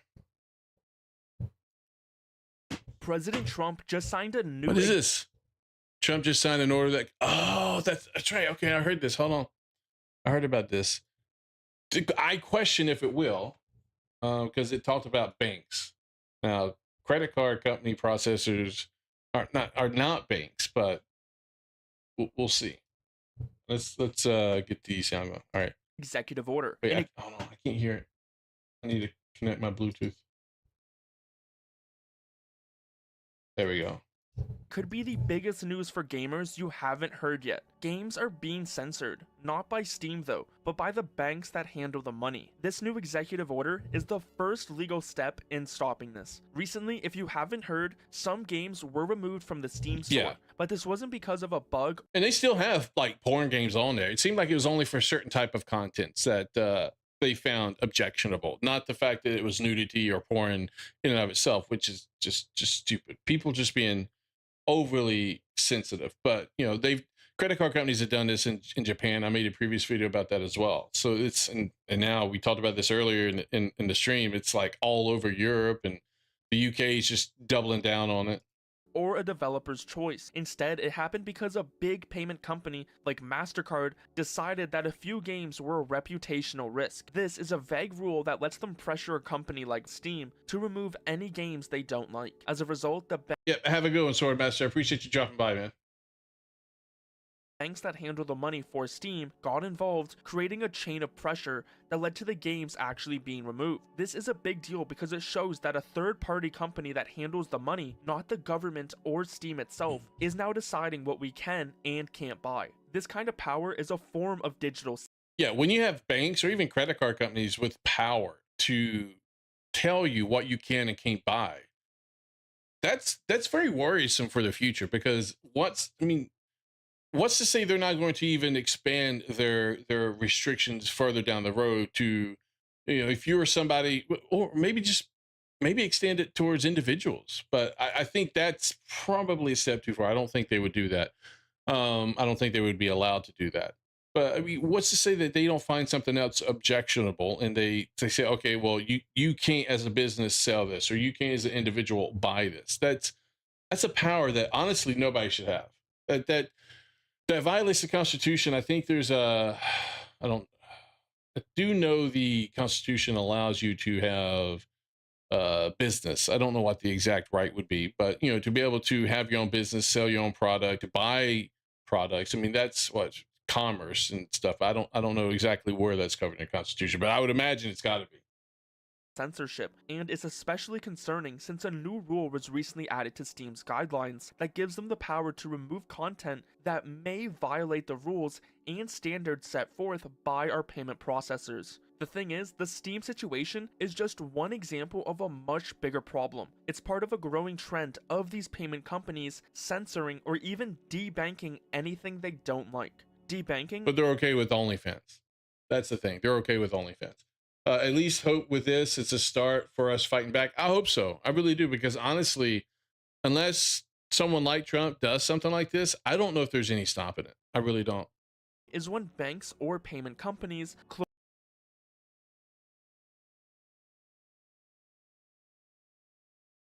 Yeah, I didn't think they would go after individuals. So I started to go off on that tangent, but then I thought, okay, maybe they wouldn't be allowed to, because maybe that would be, look, you can kind of cross lines and sometimes get away with it, but certain actions you tend to stay away from because that's too far across the line. And I just assumed going after individuals would be something that was too far across that line, like going after them for, you know, porn or buying something that they, you know, find objectionable, you know. But you're saying that many such cases of people being banned for life from every bank. Well, if that's the case, then I'm wrong. Then yeah, that shouldn't be allowed, honestly. I mean, how can you live if you can't spend money? And you need a bank to spend money. You need a bank to make money and spend money. Close accounts or refuse to work with people and businesses for reasons that aren't actually about money. The censorship we're seeing on platforms like Steam is very similar to how banks debank people. The payment processors are essentially saying, he's proving me wrong right here. This shows you how little I followed some of this stuff early, you know, a few years ago, whenever this happened. Well, you know, they did do this to Alex Jones too, didn't they? So I was wrong. And we will stop doing business with you, which means you can't get paid. This is a direct financial threat. It's what itch.io stated when they said they had to act urgently to protect the platform's core payment infrastructure. And also when Valve said if they didn't remove the games, it would prevent customers from buying games and content. It has nothing to do with the core payment infrastructure. They're just worried about brand risk. But honestly, what brand risk is there? Do you really think, oh, Visa and MasterCard, when you buy something that other people might find objectionable? No, you don't. You think, okay, I don't know. When I buy things, I never think of Visa or MasterCard as being the people I'm buying it from.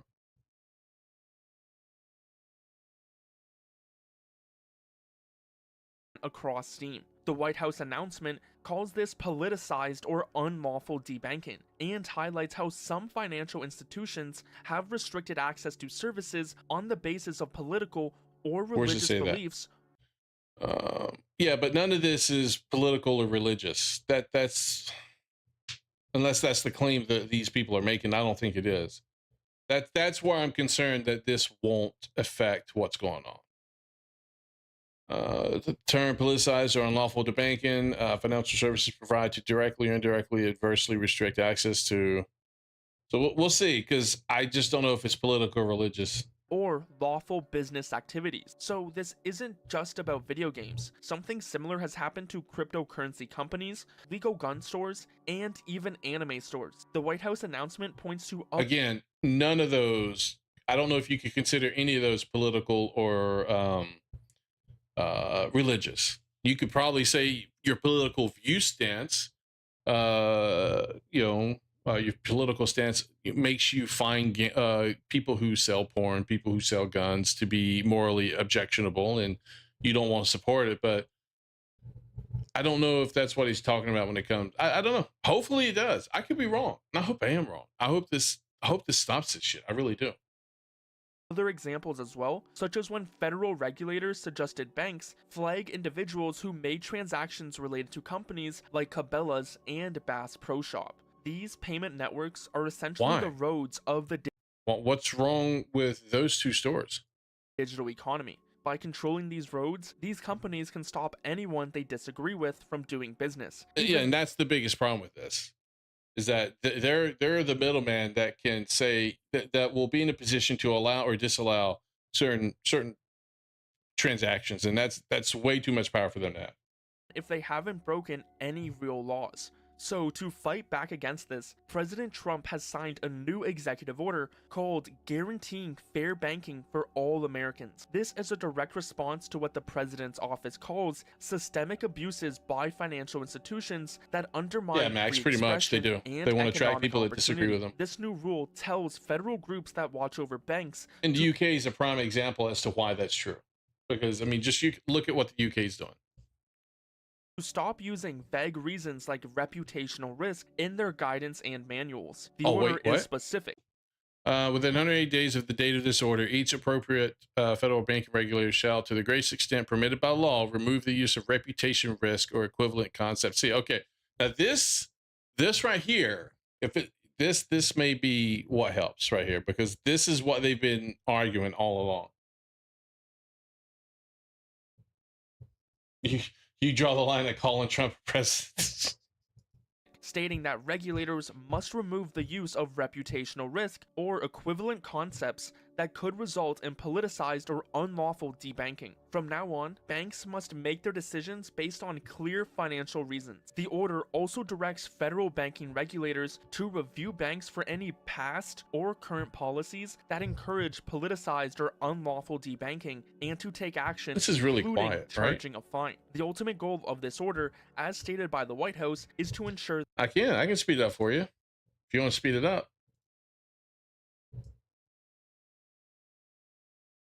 that no American should be denied access to financial services because of their beliefs, affiliations, or... Oh, you didn't mean the video, did you? Did you mean what's going on? Political views. This is meant to prevent any financial unfair treatment and give fair access to banking for all legal businesses and people. So how does this new order connect directly to our problem on Steam? This is where the details of how payments work become really important. As Valve confirmed in their response, MasterCard didn't go directly to Valve and tell them to remove the games. MasterCard communicated with acquiring banks. These are the banks that handle the money for businesses like Steam. MasterCard cited one of its rules, Rule 5.12.7, which says that a business can't process transactions that may damage the goodwill of the corporation or reflect negatively on the marks. It's important to know that Visa has a very similar rule, just showing how this is a widespread issue across the payment industry. This is a perfect example of a... Yeah, they tried to come out and say that they weren't the reason for this happening. And then I think Steam came out and basically said, yes, you guys were. They referred to them directly in the statement that they put out, I think.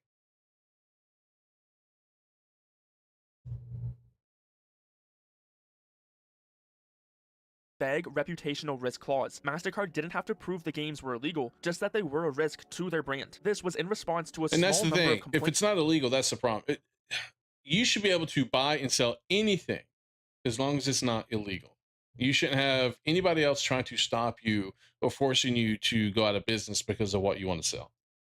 From the activist group Collective Shout. The acquiring banks, fearing that they would lose their partnership with a major payment network, then pressured Valve to remove the games. Valve complied, which is why they weren't fully debanked. So the executive order aims to stop this by forcing financial institutions to justify their decisions based on individual, objective, and risk-based analysis. The key difference is simple. There should be no decisions on what they do. Look, if you provide a service, and if someone wants to pay you to provide that service, then you should just provide the service. You shouldn't have any say in what these people sell or whatever the transactions may be. You shouldn't have any insight or say to it. The only thing you should have insight for would be putting the name of that transaction or company on the credit card statement that you send to the consumer or to the customer. That's all you should be involved in. Outside of that, you shouldn't have any say in what people are buying.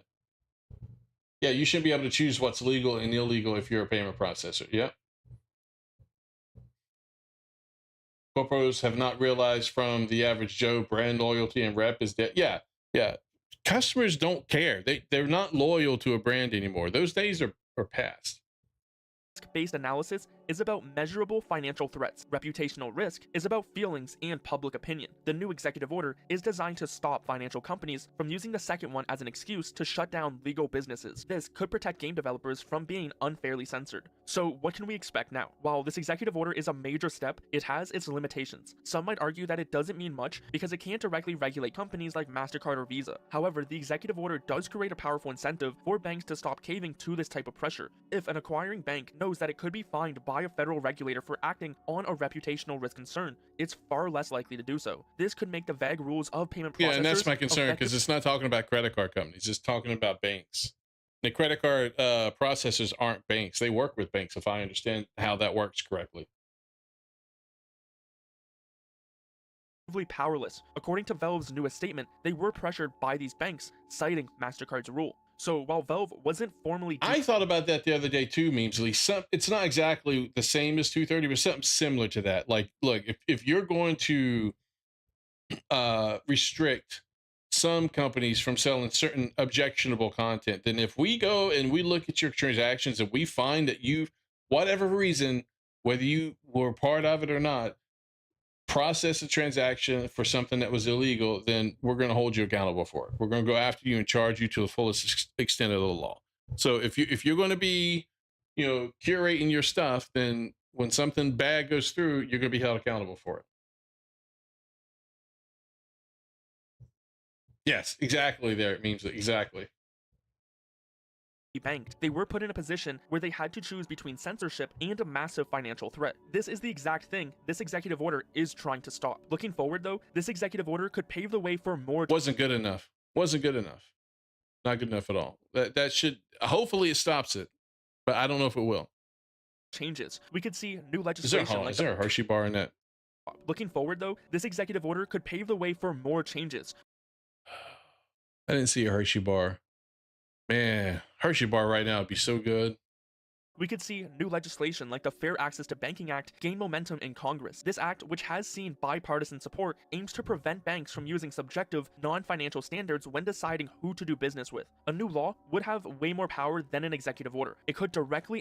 I hope Elon goes through with his whole credit card processor stuff. I mean, I hate to depend so much on him because he's not a perfect individual either, but, it would be nice to have other competition out there that Visa and MasterCard may actually lose business to if X comes out and says, look, we'll process your payments as long as it's not illegal, we'll process whatever it is you're doing.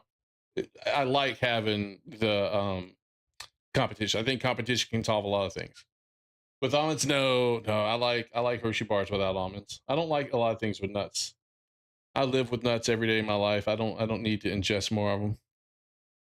Honestly, I like peanuts and I love peanut butter. I just don't like candy with nuts. Like I don't like the M&M nuts or whatever they're called. I do like the M&Ms with peanut butter in them. Those are good.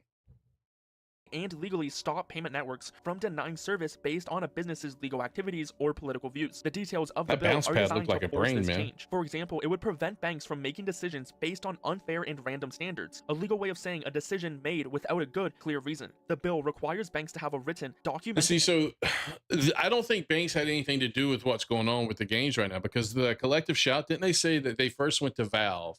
When Valve ignored them, they went to the credit card companies themselves. Hey, Fast, how's it going, man? You prefer Crunch Bars? I like Crunch Bars too, man. Those are good. Aren't there like Rice Krispies or something like that in there? Those are good. Skittles, I used to like Skittles, but I got tired of tasting the rainbow, man. Felt like June every day. What was I saying? But yeah, so they went to the credit card companies themselves and not the bank. So I don't know if this will fix that. Hopefully it does. Hopefully credit card companies realize that they shouldn't be able to get away with this now based off of this, but we'll see. Report showing a risk-based analysis for all decisions. This means they would have to back up their choices with clear, factual information, not vague concerns about their brand. This would be a more permanent solution, like treating these payment companies as essential services. So if the pressure from payment processors... That they should be treated as like a utility or an essential service. I mean, you can't do business nowadays without them. So they shouldn't have any ability to restrict or curate what type of business they transact. I mean, if you are running a business, you need someone to process credit cards. Well, guess what? That's what Visa and MasterCard does. Visa and MasterCard should not have any say in what it is that you're doing as long as it's illegal. I mean, as long as it's legal. But let's say it was illegal. Visa and MasterCard shouldn't have any say in it at that point in time. I mean, that's in my opinion, not their area of expertise. They should just process the payments. Let the FBI, let the police, let if you see something that you think is illegal, report it to the authorities and let them investigate and deal with it. But they shouldn't have any say whatsoever with it. Start to disappear. The new rule on Steam would become unnecessary and could pave the way for a return to a more hands-off content policy on the platform. So although the fight to stop censoring games is not over yet, there are some signs it might not. I like playing Kit Kats fast. Those I like those as well. My youngest kid, I think that's his favorite candy.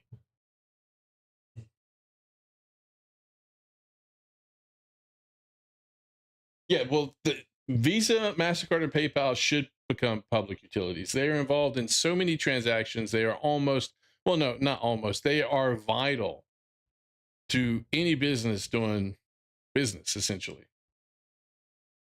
Yeah, they're clearly going beyond their Call of Duty Max. You're correct. That is exactly what's happening. And Angel, buying the Steam prepaid card solves nothing, man. Solves nothing. Because those games are still getting removed. Love is a battlefield, Nameless. Love is a battlefield. Yeah, good video. So I saw that they were doing this. My fear was just because they stipulated some of it with religious and political, that it wouldn't fix this, but we'll see. Hopefully it does. I'm just kind of surprised that this happened so quickly. I'm like, is there a gamer on Trump's admin that saw what was happening? They're like, dude, come on. I need you to sign this. This is very important. Here, people are going to love you. He's like, oh, all these people are going to, I can't do a Trump impersonation, but they're like, all these people are going to love me. Then I need to do it. So I'm hoping that's what happened. That's why, that's why this got done so quick. Because I'm not used to the government kind of doing things and passing things so quickly. That usually does not happen. Of course, it's an executive order, which is why it happened so quickly. Which is sad, man. To get anything done in our government nowadays, it has to be an executive order because you can't get shit past legislation except for a continuing resolution, which is only being done so that the government stays open and these people continue to get their paychecks. Must have been one of the Doge dudes. Yeah, quite possibly, man. I wouldn't be surprised. Elon or the Doge dudes. Most likely Doge, because I don't think Elon's talking to Trump anymore. They had a falling out. Trump's son, maybe. Yeah, if millions of people refuse to use credit cards for Steam, that's the thing. It would take a lot of people. It would make a difference, but it would take a lot of people there, Angel, for them to not do it. So I'll refuse to pay and I'll face a class. I don't know what that's about. All right, but yeah, so hopefully this fixes the issue because honestly, our Constitution is probably the only thing that would stand in the way of what they're doing. But that's only if the government was. I don't know how that. don't know how that would apply to public businesses, though. I'm sure I would hope somebody would take them to court and sue them, but some of these businesses doing it probably have a lot more money in their pocketbooks than the businesses that are being impacted by this. I mean, Valve may be the biggest one. Valve probably does have the big purse to be able to take them to court. So I ramble sometimes too much on this stuff. That's why I don't usually talk about this stuff on stream, because there's a lot of things I don't know about it, right? And I don't want to talk like I know everything about it. I'm not Asmongold. I'm not going to do that. There's a lot of things I don't know. So sometimes my thinking process while I'm talking will go back and forth. And sometimes it sounds like I'm rambling.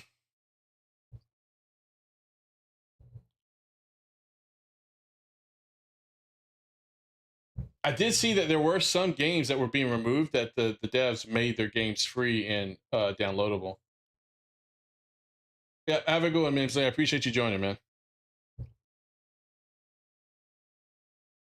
Like some of those visual novels that were getting removed, I think they were made for free. They were made free for people to download. So.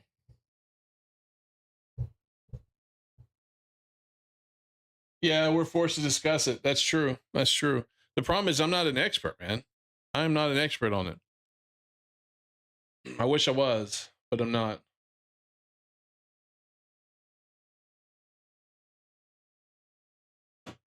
What? That's the link here.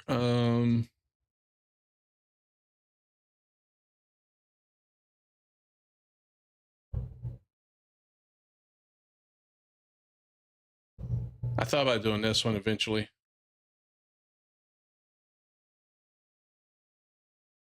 I don't know. None of us are. Oh, that's true. Well, slept at what was that advertised? Slept at a Holiday Inn.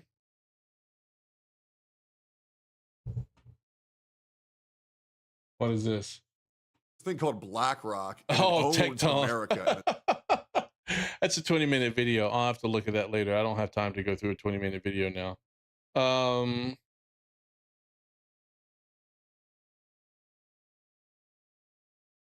No, it doesn't. It doesn't. No, I agree, Angel. It doesn't. All right. One thing I did want to touch on. I don't know if I'll have time. Do you guys watch any of the Marvel movies? Have you guys been watching those at all? I haven't. I think the last one I watched, and honestly the first one I watched in a long time, was Deadpool and Wolverine. And even then I only watched it because of Hugh Jackman.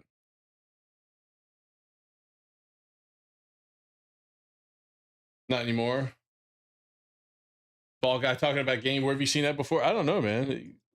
I don't know. He needs to get better beard game though. That's for sure. I do like his room, man. I wish I had an upstairs room like this that I could make kind of like that. I'm stuck in a little tiny office, man. I'm stuck in a tiny office. The other ball guy's quite skinny. Yeah. Well, I don't know. He may be taller than I am. He looks like he's a big guy. Look, I got just a little bit. I probably got a little bit more up here than he does. You know, I saw him benching the other day. I think Hassan said something about if you can't do 225 like 6 or 7 times. So Tecton's like, cool, we'll get it. I'm like, that's not that hard to do. Hell, I haven't lifted weights in, well, consistently lifted weights for 10 years, and I could go do 225 6, 7 times easy.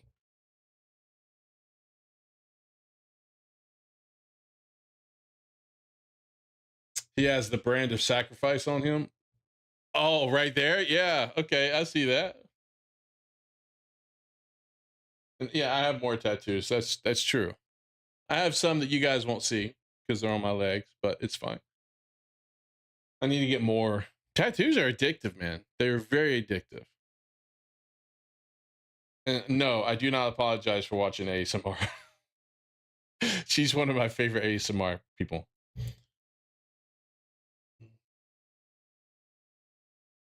So I need to work out some more.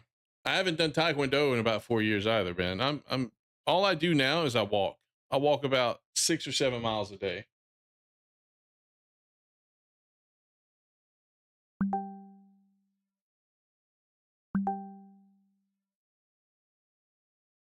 Oh, but my wife just texted me no more tats. Oh well.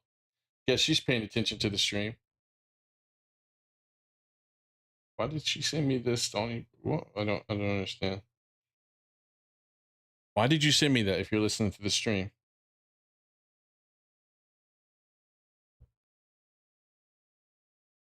She want me to just follow it on Instagram or something? I don't know.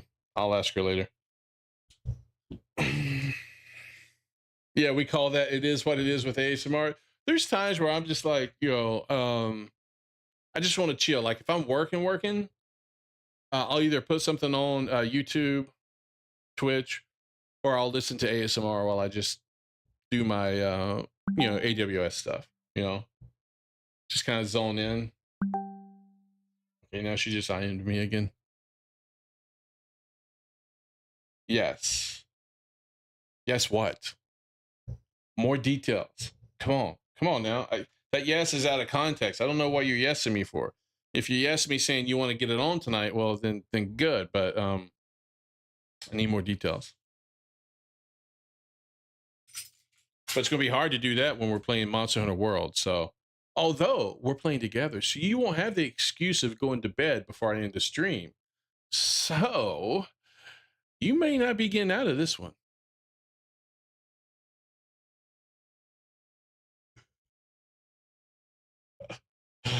Oh, Lord. See what she gets into. This is what she's married to.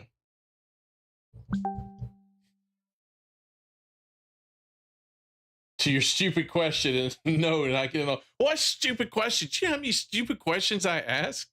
What do you mean, no, not getting on? Yes. Today's opposite day. You know that, right? No means yes. Yeah, sleeping on the couch. When you chill, you put Dark Souls lore with. See, I gotta go through that and look for that again. Listen to it. I haven't done that in a while. Lucky for her, we don't have a doghouse. The doghouse is the house.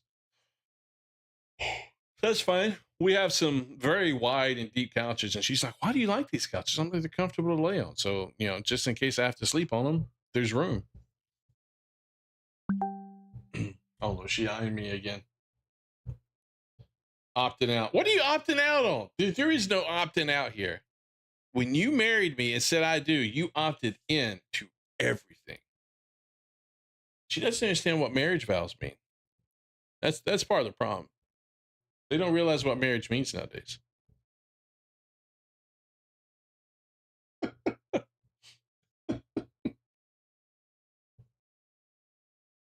What's funny, she's probably delayed because she's watching through YouTube.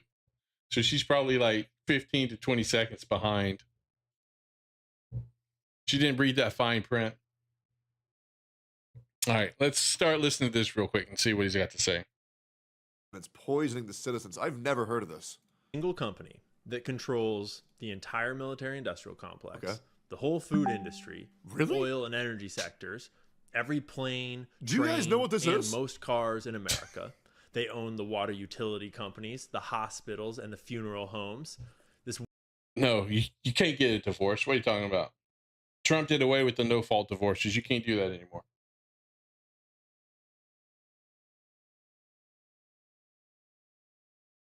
One company that controls just about every other company and corporation in the Western world. Really? I hate this guy's hair. I hate his hair, man. Why can't I have hair like that? And today, I'm going to show you with publicly available open source. Looks like he's Danny Zuko or Kaneki from Greece. Information that's easy to find for yourself, who this is, and how we know it. It's crazy we how are, deep this shit goes. Of course, okay, talking about the BlackRock conspiracy. So it's the one blacks. of the most widely known and He stole my joke, man. I was about to say the exact same thing. also widely misunderstood conspiracies of our day. So today we're going to But wait. unpack I thought it was the Jews. Ain't the Jews responsible for everything? Ain't that what everybody always says? I'm not saying I agree with that, but ain't that what they always say? BlackRock conspiracy. You hate What them do we because I don't have really any damn mean right, when we Angel. say that BlackRock owns everything. I've been doing this research for about 2 years now. Again, I thought they say it's the Jews that own everything. Which is it? The Jews or BlackRock? And then you have the other one. What is it? Black. There's another one. There's another black. I can't remember the name of it. Blackstone. There you go. Is it Blackstone? And I think it's finally time to put it all together into one long form video and lay out the whole thing and unpack who really owns the world. Okay. Conspiracy theories are dangerous. All right, well, here we go, I guess. It's so sick we can't talk. So it was about 2 years ago on a Sunday that I was walking through my local supermarket. Real quick, guys, is BlackRock owned by the Jews? Because I've been told that Jews run the world. See? We said the same thing. That's what Kanye taught me. Are these the Jews? Oh, it is? Oh, Are they really? Holy fucking. Do the Jews own BlackRock? Really? It's black Jews? What? I didn't know that. I gotta get with the program. Am I about to become a Hassan viewer? Thinking about how I just learned that tampons are full of endocrine disruptors and reprotoxic chemicals. Oh, that's not good. I just started a TikTok account 2 months prior, dedicated to researching and learning about how the world works, and I had just done a report on tampons. And it's insane. Why are we talking about tampons? If tampons have poison in them, then the Twitter users are going to be really fucked up because they definitely. Hey, dear, you hear that, right? Tampons have poison in them. Just a heads up. Need them every single time I tweet anything. Accepted medical practice of today that once He's got me blocked on Twitter, Angel. I think I called him out on his lolly stance one time. For several days, women just stick a chemical soaked sponge into one of the most sensitive mucous membranes on their bodies. Yeah, also calling a pussy mucous membrane is really not going to get me over my fear of vaginas. Can we call them something prettier? Because that's a little bit yucky. Right next. What? Fun fact, people also like to soak their alcohol into their tampons and put it in their mangina. Or if they're a woman, it's, the back door. Let's just say the back door. So they get like a really good injection of alcohol poisoning. You gotta stop using tampons, nameless. I know, right? Their uterus and ovaries and all that. They basically inject themselves with a whole cocktail of chemicals well known to damage reproductive organs and dysregulate hormones and cause cancer. Researchers found glyphosate at 40 times. I thought this was about BlackRock. They found arsenic, lead, cobalt. Why are we mercury, talking about and tampons all of a sudden? cadmium, among many other chemicals and heavy metals.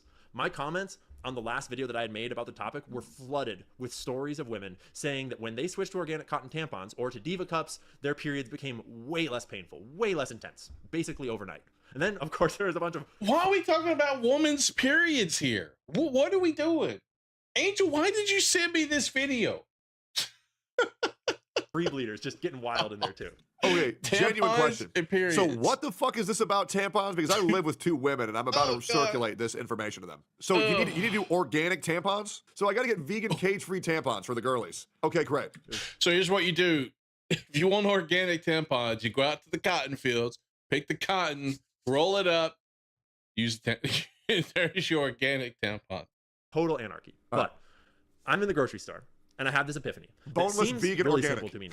Like, I wonder. So do you guys like your tampons bone-in or boneless? If there are any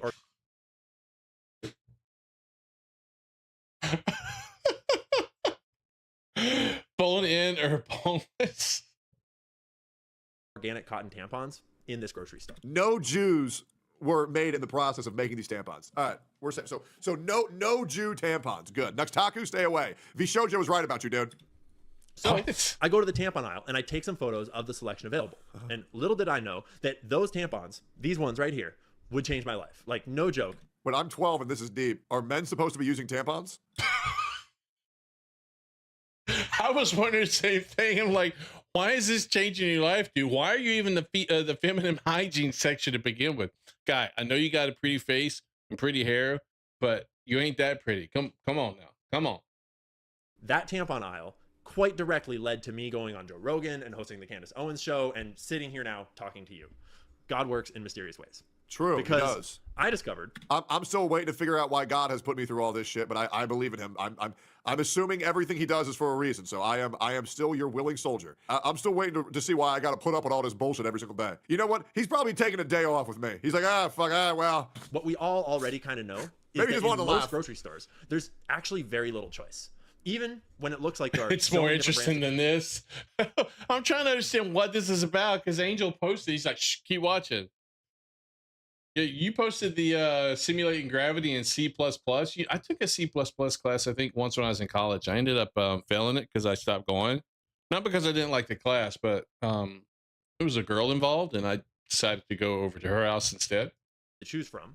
Of the whole tampon section in that store, maybe 5% or less of the shelf space was devoted to organic, natural cotton tampons that didn't have poison in them. They were hidden way off in the corner out of sight. That's the blue section way over on the right. The bulk of the aisles was colorful boxes from all the big This brands dude advertising really Sport made Fit an and entire Freedom video Flow and Comfort Care. Hold all up, I wanna talking test this about real quick. women's hygiene products. And I'm gonna do this live. So I have a box of tampons here. How do we tell if they're poisonous? This is pre-staged. Where did you get the box of tampons from? One, Desids, Gras, Ethoxylase, Peg 100, Steardi, titanium dioxide.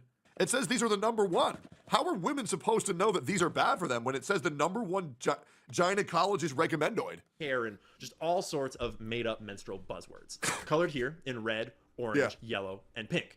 But turn the pack. Oh, this is another clickbait, like Donkey's video, Angel. Is that what you're saying?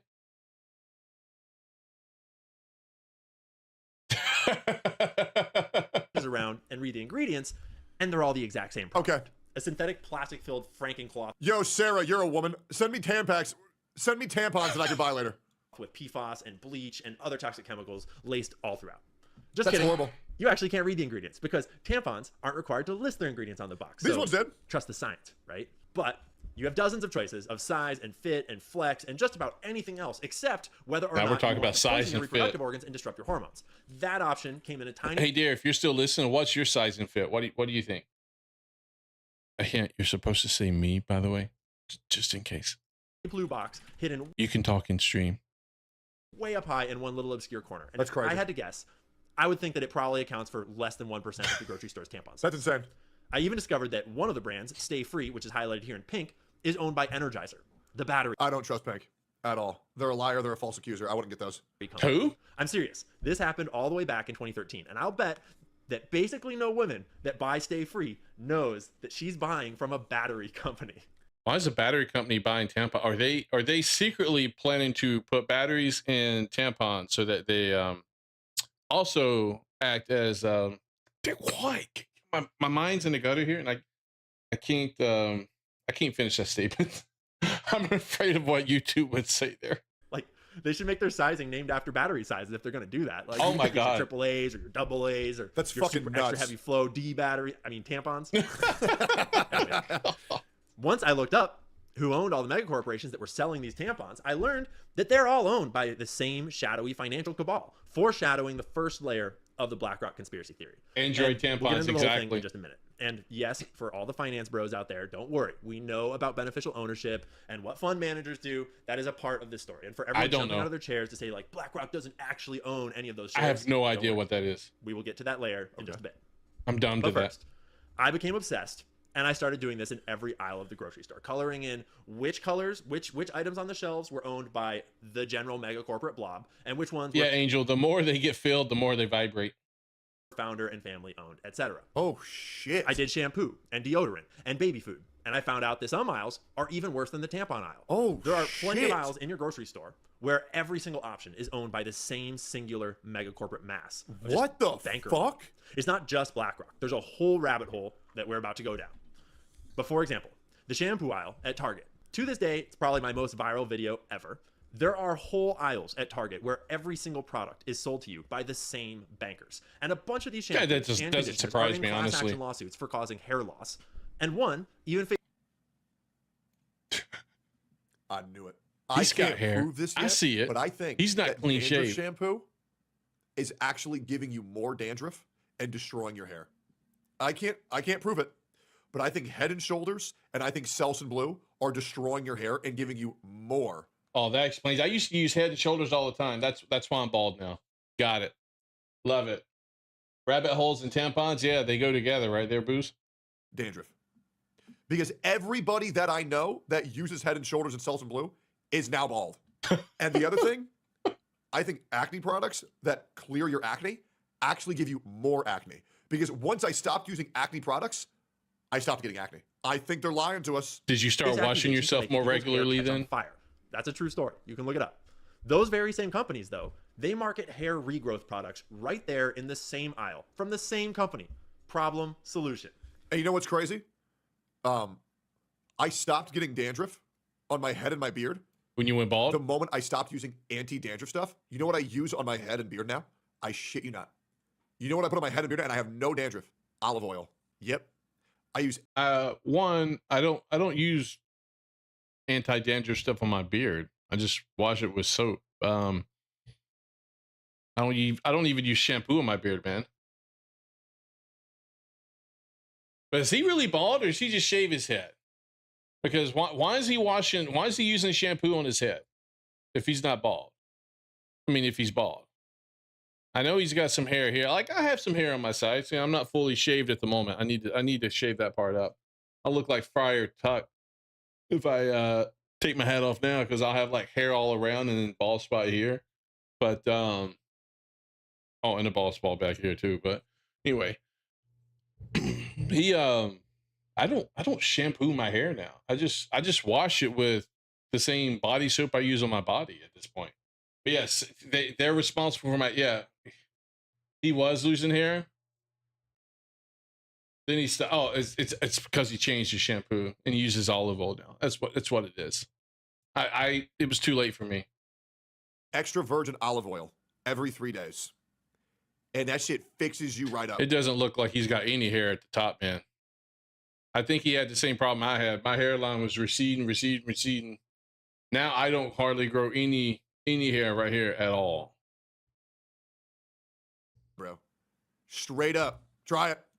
Baby food and baby formula was even worse. Because not only are guys there like this need to be slapped hard in the face. I'm just saying. Full head hair like that? No. Where your only options find it are offensive. all owned by the same banking money black hole. But then I discovered this report written by the House Oversight Committee about toxic heavy metals in baby food, featuring all the brands that I had just been researching in the baby food aisle. Because all of these brands that are featured in this report were the ones owned by the banking cartel. Oh my God, they're making babies retarded. There were way too many messed up findings in the report to cover them all here. And I would say, well, yeah, if they're not retarded, how are you going to control them? You should go find this report for I yourself. need to take revenge for my hair. I know, right? Check back in on this report. Pull Luigi down off of the government site. Very strange. I'm joking, by the way. Kind of weird. You can probably go find it on archive.org, though, I would imagine. But just to give a summary, the report lists levels of various heavy metals that were determined by the FDA to be acceptable in food products. And then it goes on to say, quote, the test results of baby foods and their ingredients eclipse those levels, including results. Here's a question. Why would there even be any heavy metal foods? I mean, why would there even be any heavy metals in our food products? Unless the heavy metals were like naturally produced by the food. You know what I mean? It makes no sense to me. Why would there be any heavy metals in our food at all if it's not being put in?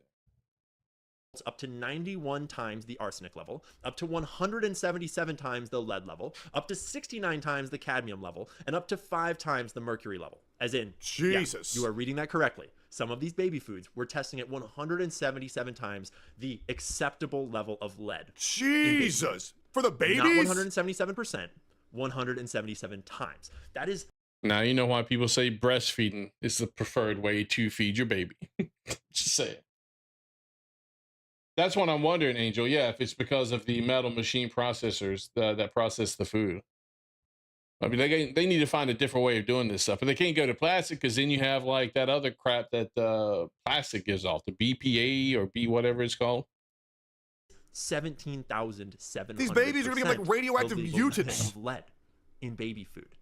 And so this is why I don't feed baby food to my babies. I just eat them. This is in the baby food. They're folks. safer. It's babies. It's not even the regular food. What the fuck? I didn't stop there. I looked up everything from detergent every 9 to months I cereal. pop out a fresh Remember, dinner. Colored in red means it's Oh owned my by the same God. banking cartel, most notably BlackRock and Vanguard and State Bro, Street. that's insane. We'll get to that in just a minute.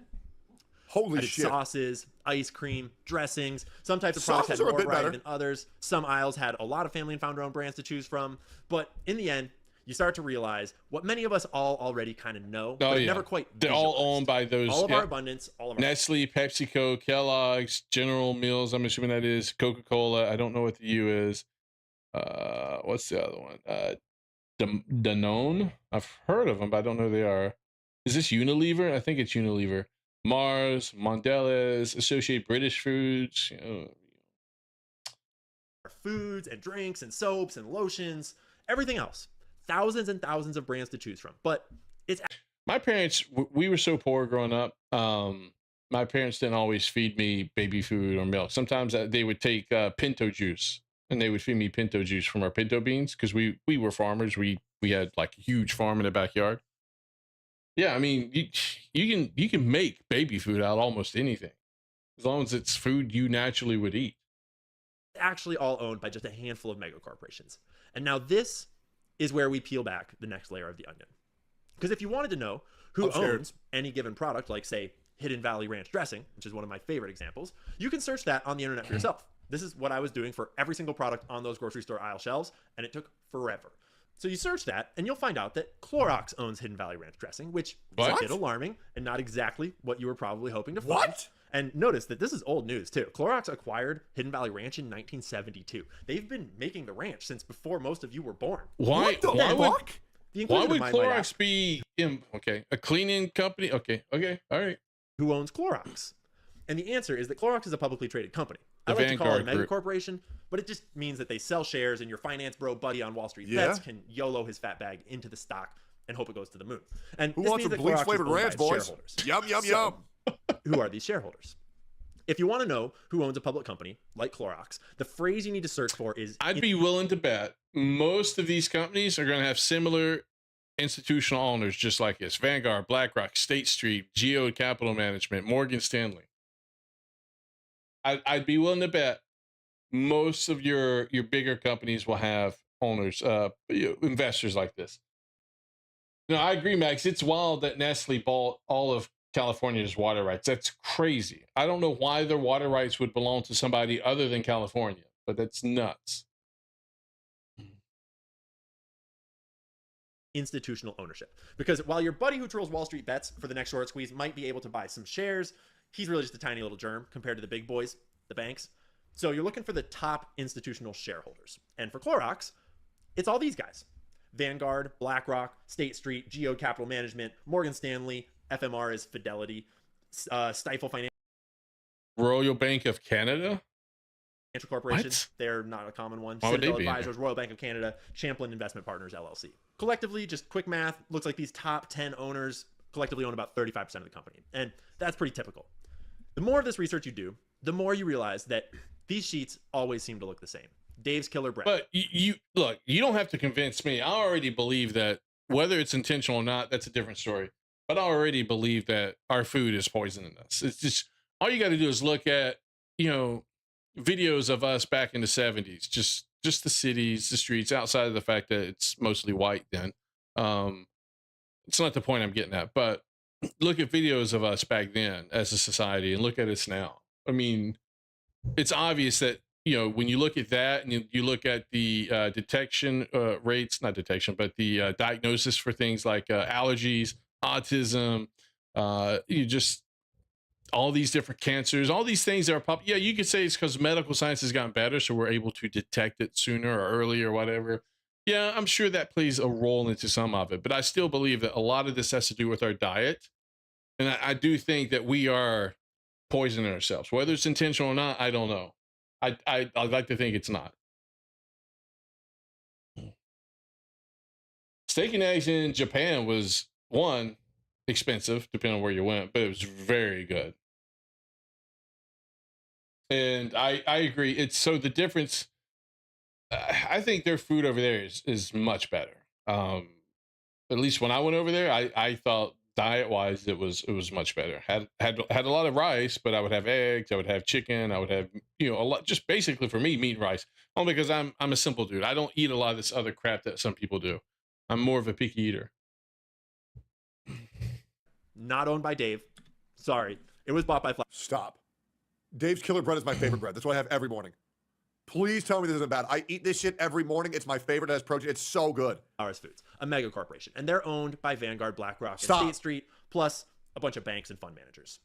General Mills, JP Morgan, Norfolk Southern, American Waterworks, top owners, Vanguard, BlackRock, and State Street, highlighted in red, plus all the banks and financial institutions. And Stop saying investment lead firms bread. making up the rest of the list. Bro, every morning I have 2 slices of Dave's Killer Bread with a little bit of margarine on it. Oh my, it's my favorite thing to wake up to. You start looking at entire industries, and you realize that the same is true for all of the biggest corporations in every industry, like food and beverage, banking, big tech. Okay, Each but of those images collaged together. What are we going to do about it? There's nothing to be done about it, man. You're an opportunist eater. Yeah, so am I, man.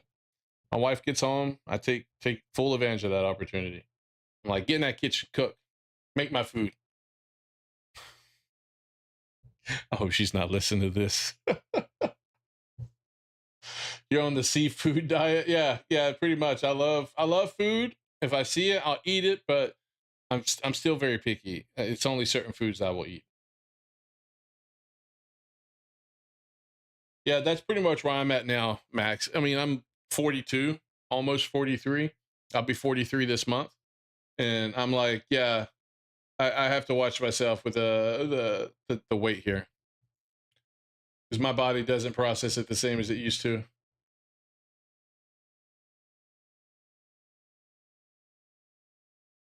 I just don't know if there's anything can be done. I think the best chance we have is with RFK Jr. potentially, him being in there. But even then, I don't know what he's going to be able to get done. And that's giving him that's making assumptions that he's going in there with the right intentions outside of just vaccine stuff, you know.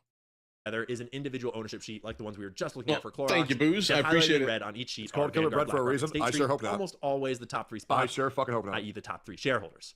The same is true for the oil industry and for the green energy industry, even literally for hospice, funeral care, and cemetery homes. They're buying those too. Because if you're going to make money poisoning people right out the gate in the baby food, I mean, why not also make money when they die, right? So, as I did all this research across... Minus the salt in my beard. Yeah, that's what gives my age away. Like, when I diet, my wife's like, you look so much younger. Or when I shave my beard. She doesn't like it when I shave my beard because she's like, I feel like I'm robbing the cradle.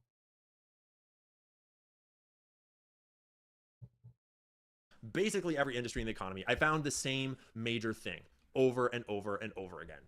It's a big club, and we are not in it. So naturally, I got curious just how much of the stock market of all the publicly traded companies do BlackRock, Vanguard, and State Street actually own? Like, how big is their share or slice of the pie?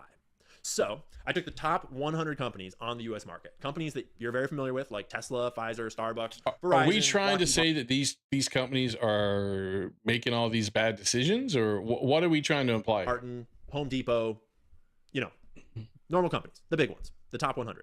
And I built a giant spreadsheet that scraped their stock ownership information live off the web and into my charts.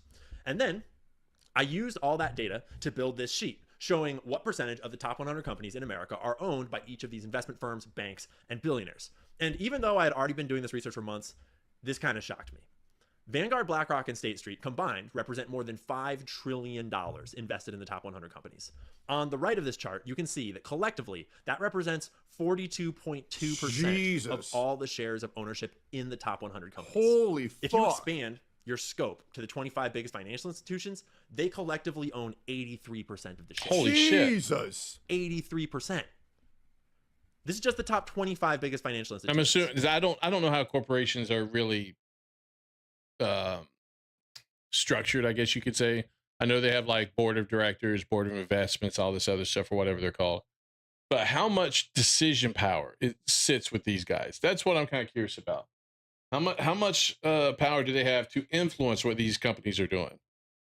I would imagine they would have some because they have shares, so they're part of the shareholders. So they're probably part of like certain decisions that I guess shareholders are allowed to make. I don't know. I'm too dumb in this to understand, but I would imagine they have some influence because it's their money. But are they making day-to-day decisions? Or if something's poisoning us, are they responsible?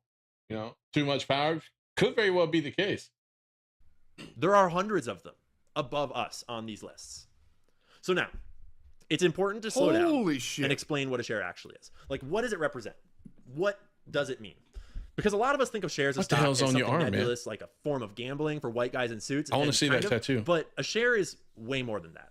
A share is a share of ownership of a company, and it's a share of the voting rights for how that company. That's true as well. Because in a sick way, all of these companies are actually run democratically, except that you buy your votes. Like the more. I would agree with that, Max, as well. When they're centralized to this degree, it is too much power. I don't disagree with that at all.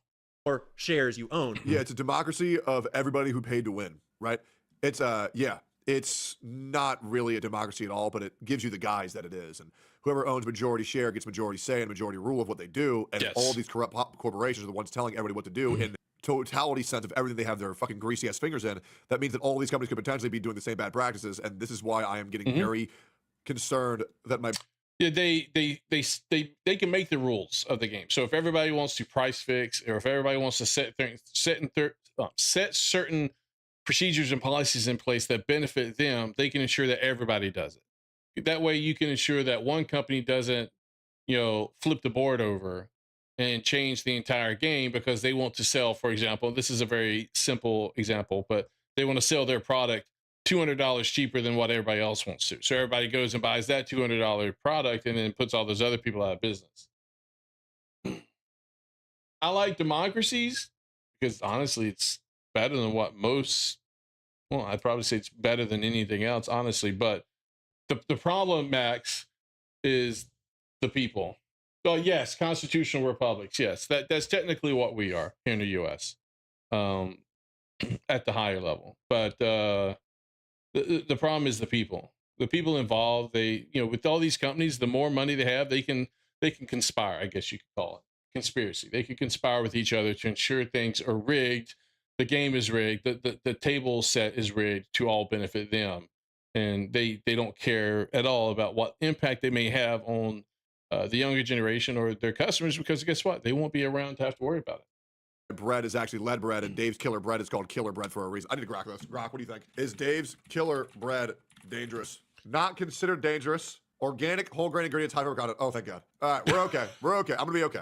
The more votes you get. So if you own 10% of the shares, you get 10% of. Constitutional republics can get corrupted too. It's people. People are the problem with any sort of government setup.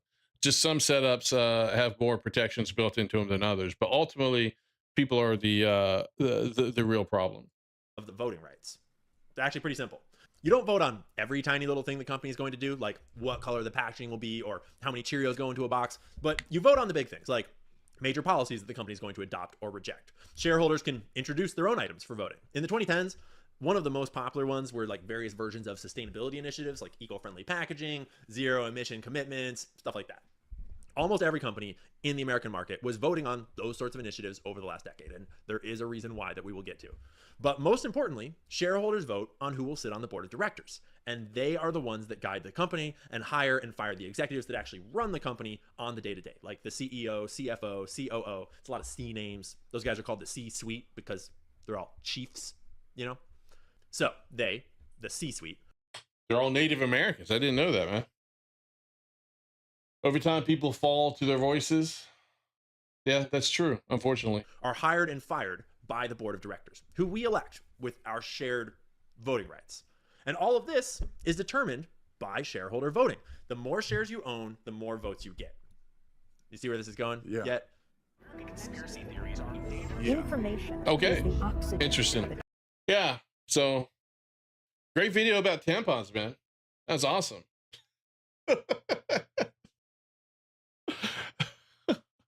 So it's the Black Jews. Got it. Didn't know that. Did not know that. So I guess all those pictures we see of black people all throughout the world, throughout history, thousands of years ago, like we was kings. I guess all that's true, Angel. Guess all that's true.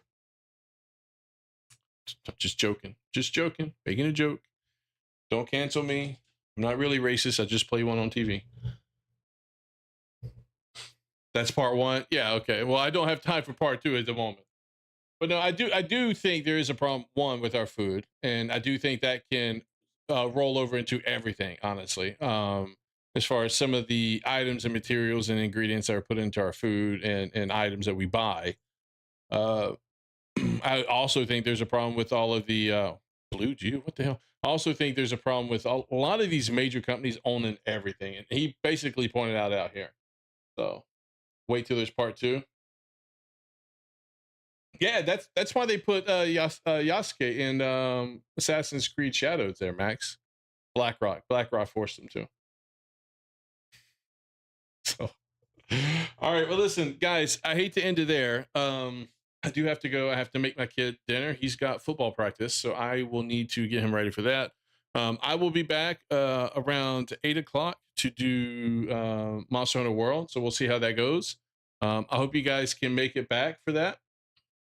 I just wanted to do a quick react stream today, talk about things, go through some of these videos I wanted to go through, because sometimes having a chat to talk to when I make these videos makes them so much easier to go through.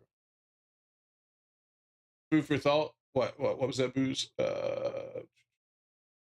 I just show you these because I thought you might find it. Yeah, they're interesting. They're crazy interesting. Not gonna lie, they are.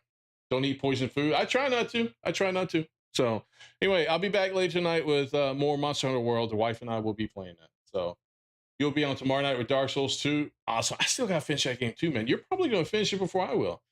Monster Hunter World, though, will only be a one night a week thing for me because I'll be playing it with the wife. So Monday night, I will probably be picking Dark Souls 2 back up. So we'll see how that goes. All right, guys. Have a good one, and I will see you guys later tonight. Take care.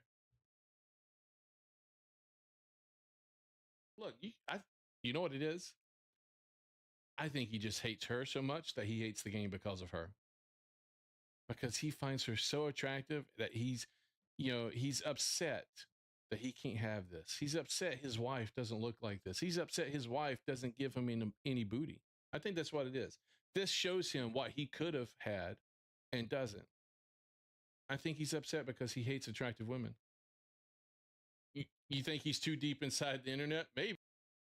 Publisher 505 Games, and since they're actually based, they gave me a key. And if you can't tell already, I'm a huge fan of the game. And with how Japan keeps censoring their content, I'm starting to wonder if I made the right decision coming here for that ooh woo, when I could be in China getting some of that Sulam Gong Fu.